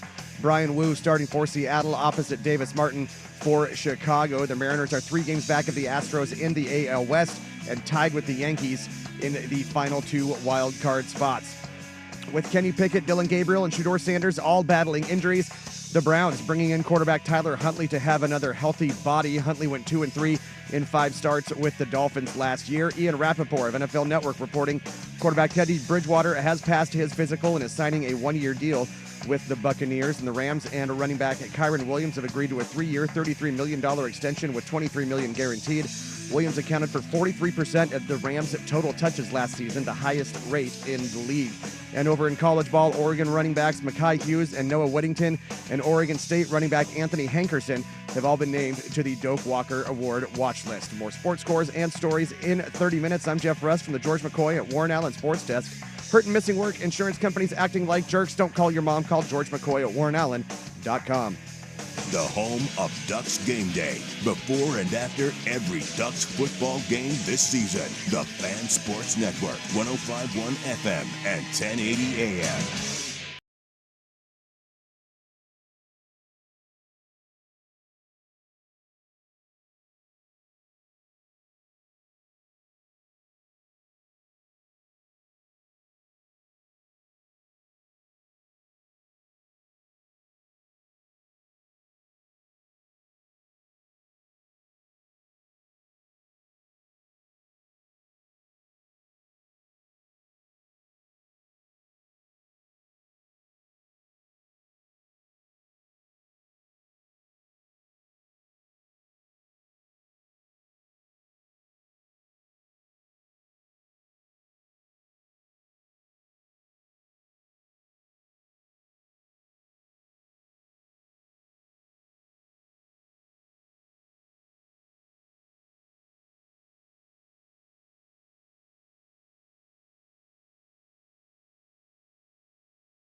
Currently watching a Carabao Cup game in England. To most people, you just said a made-up word. And I'm not talking about Carabao. I'm talking Carabao cup. is the I'm talking cup. is the sponsor. They're like, what? What's It a is, cup? it is the League Cup. This stadium is rad. It's like right in the middle of some tiny town in England. It's like it looks like a high school It stadium. really does. It's pretty cool. Premier League's about to start back up, so you guys will have to buckle up for some of that. Breaking down the league every Monday. No, probably Every Monday. And then when we really get to it, every Monday at 7:30 p.m. on your podcast. and then when we really get to it on Wednesdays.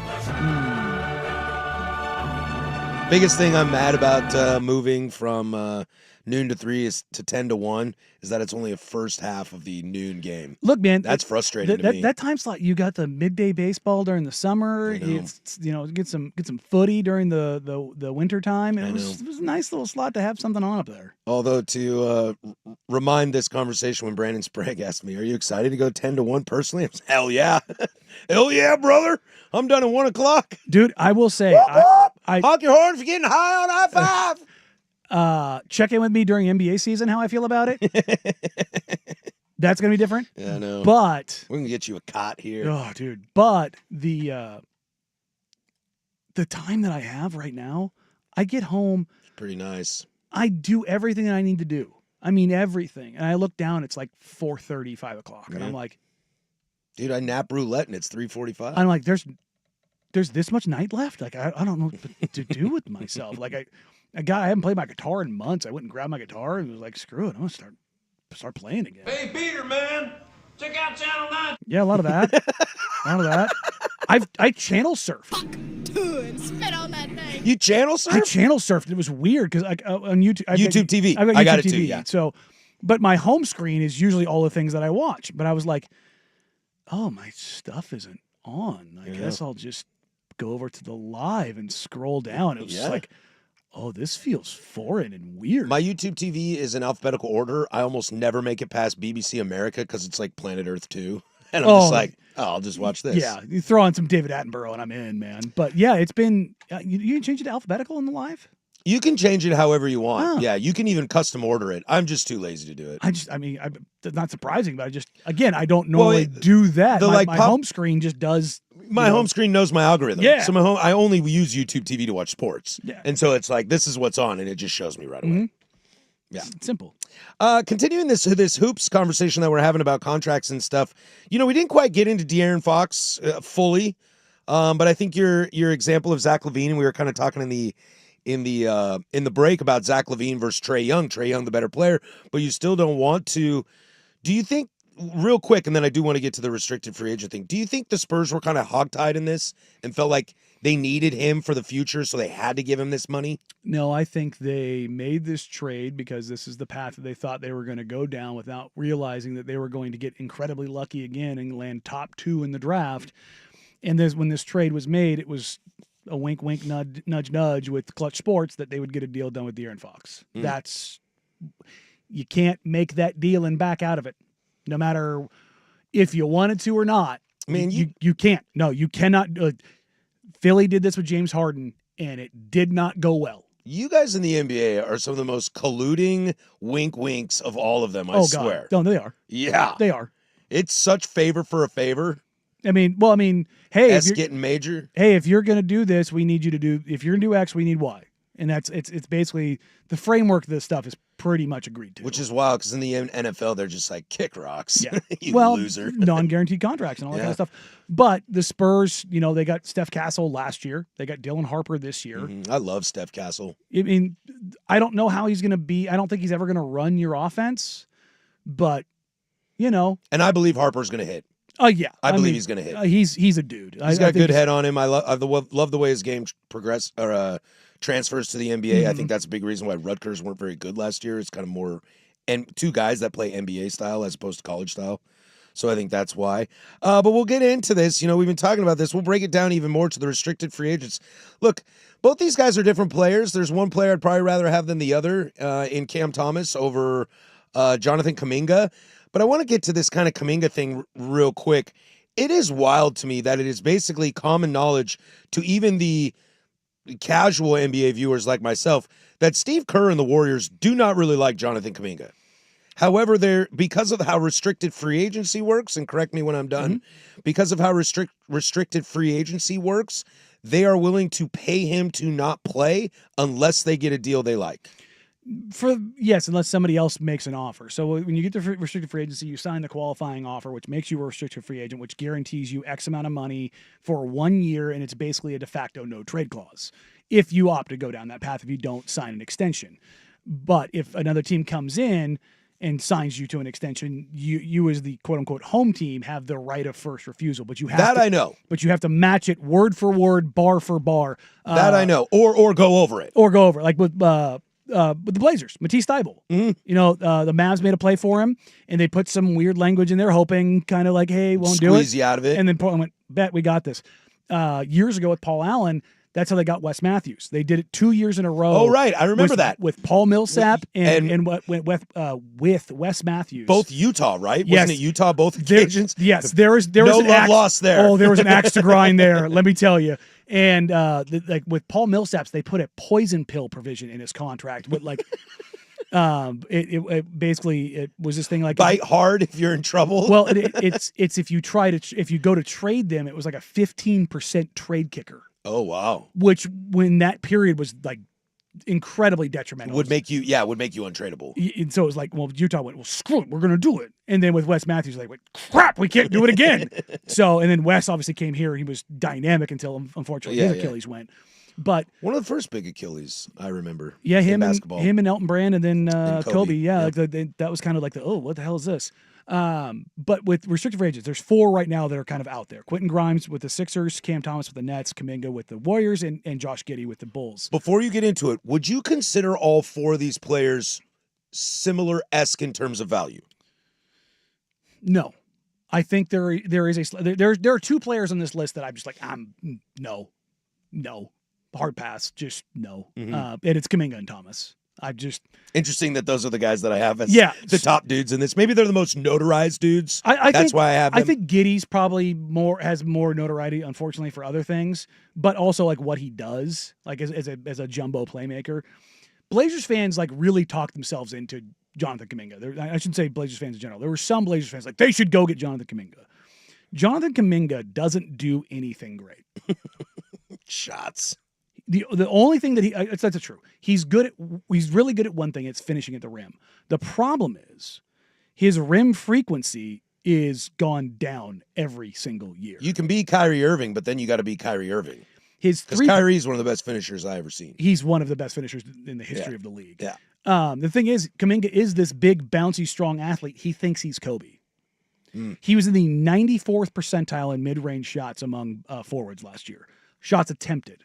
Okay. Oh, shots attempted. I thought you were saying shots made. I was like, that sounds pretty good to me. 25th percentile in shots made. That's not good. So that's a lot of shots. On the very tippy top of shots taken in mid-range shots among forwards, bottom quarter percentile in efficiency. And that doesn't work well in Golden State. Doesn't work well anywhere, but definitely not. I mean, if you want to go to a bad team, that might work where you can just chuck all day, but not at a team where Kerr loves to spread the ball around. Plus, not to mention, you got the greatest shooter of all time in Steph Curry and Jimmy Butler, who's a great finisher. And Draymond's kind of doing like all the role player defense stuff. Like your job is to come in and like get efficient buckets, play defense, be a big athletic dude. Fan text line 503-864-6326. Do you think at this point is more likely than not Kuminga will start the year in Golden State? All the reporting is that this is from Tim Kawakami, who's been down there forever. This is the quote that he got yesterday. The word I got when I checked in with a Warriors source on Sunday: Kuminga won't be traded this summer. He'll be back on the Warriors roster to start the season. It'll either come when he signs the Warriors offer or accepts the $7.9 million 1-year qualifying offer.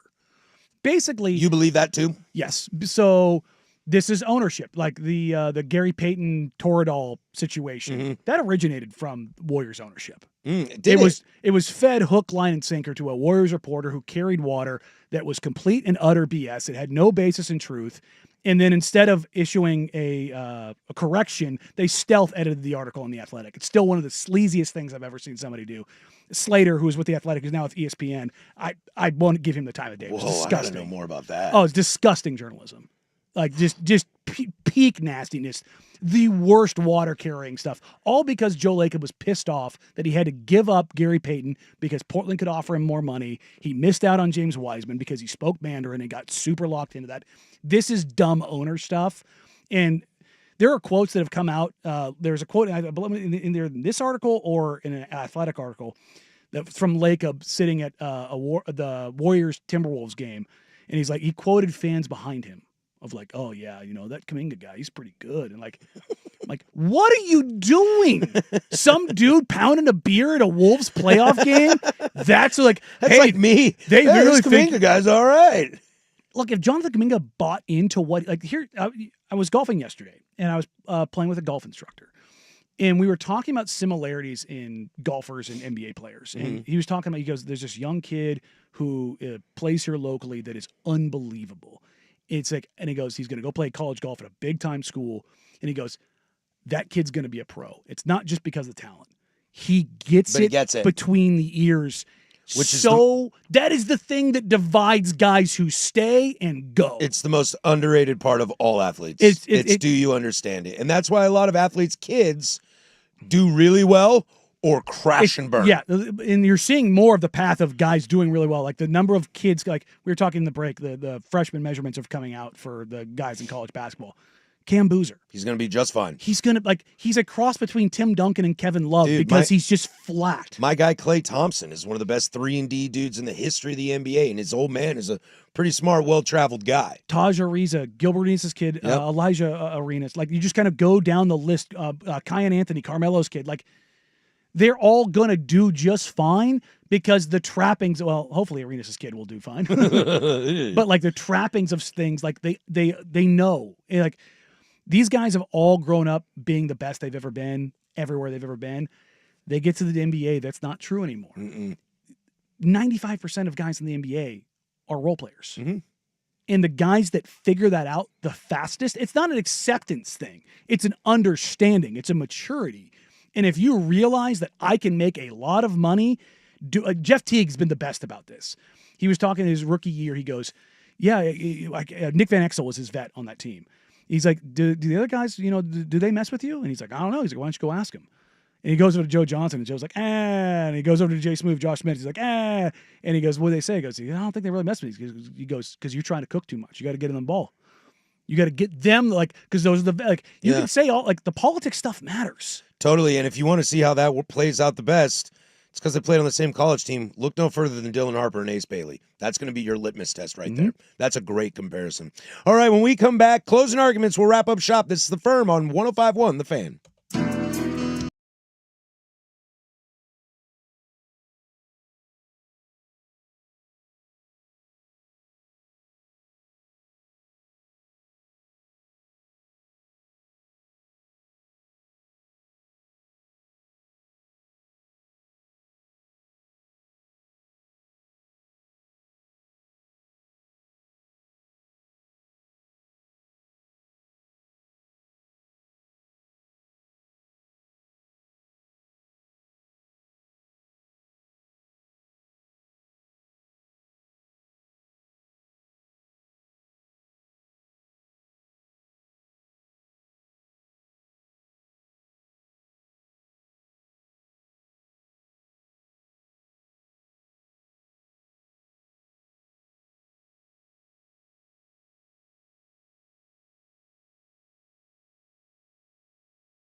the firm of Harris and Marang is wrapping up for the day. You want answers? Which means it's time for the closing arguments. I think I'm entitled. You want answers? I want the truth! On the Fan Sports Network. You can't handle the truth! 105.1 and 1080, The Fan.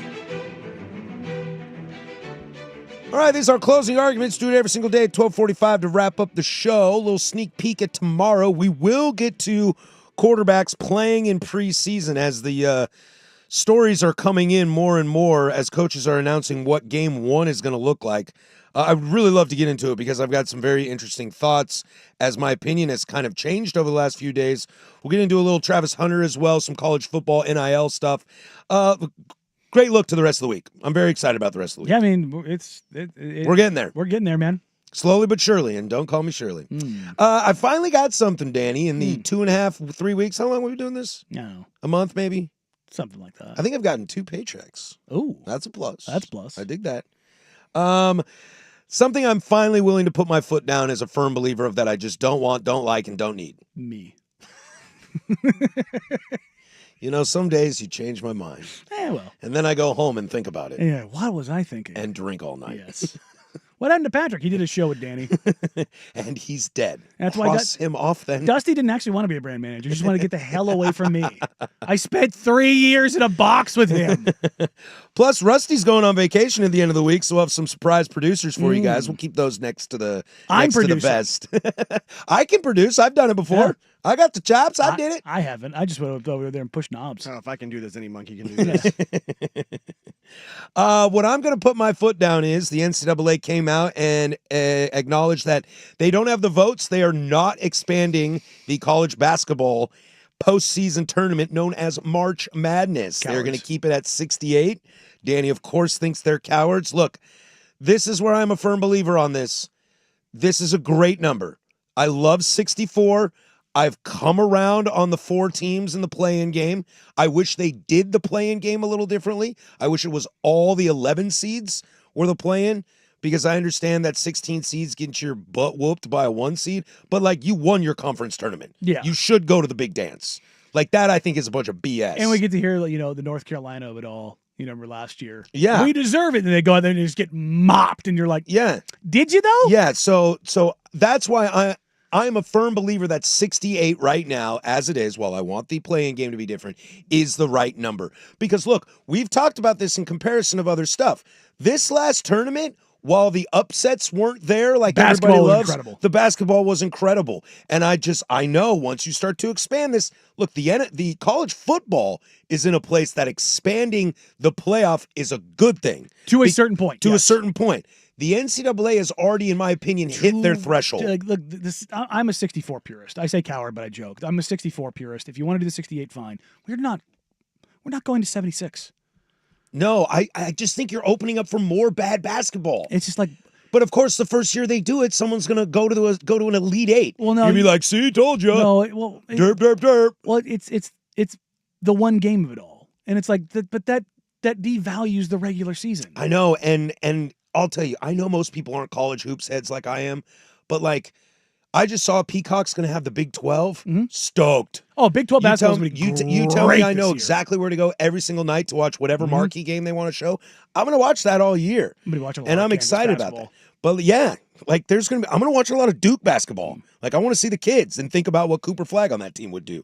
You know what's terrifying? That Duke team might be a better team this year. I know. And they went to a Final Four last year. Yeah. And so that's what it is. Like, don't expand it because I think the regular season is in a good spot for a niche sport.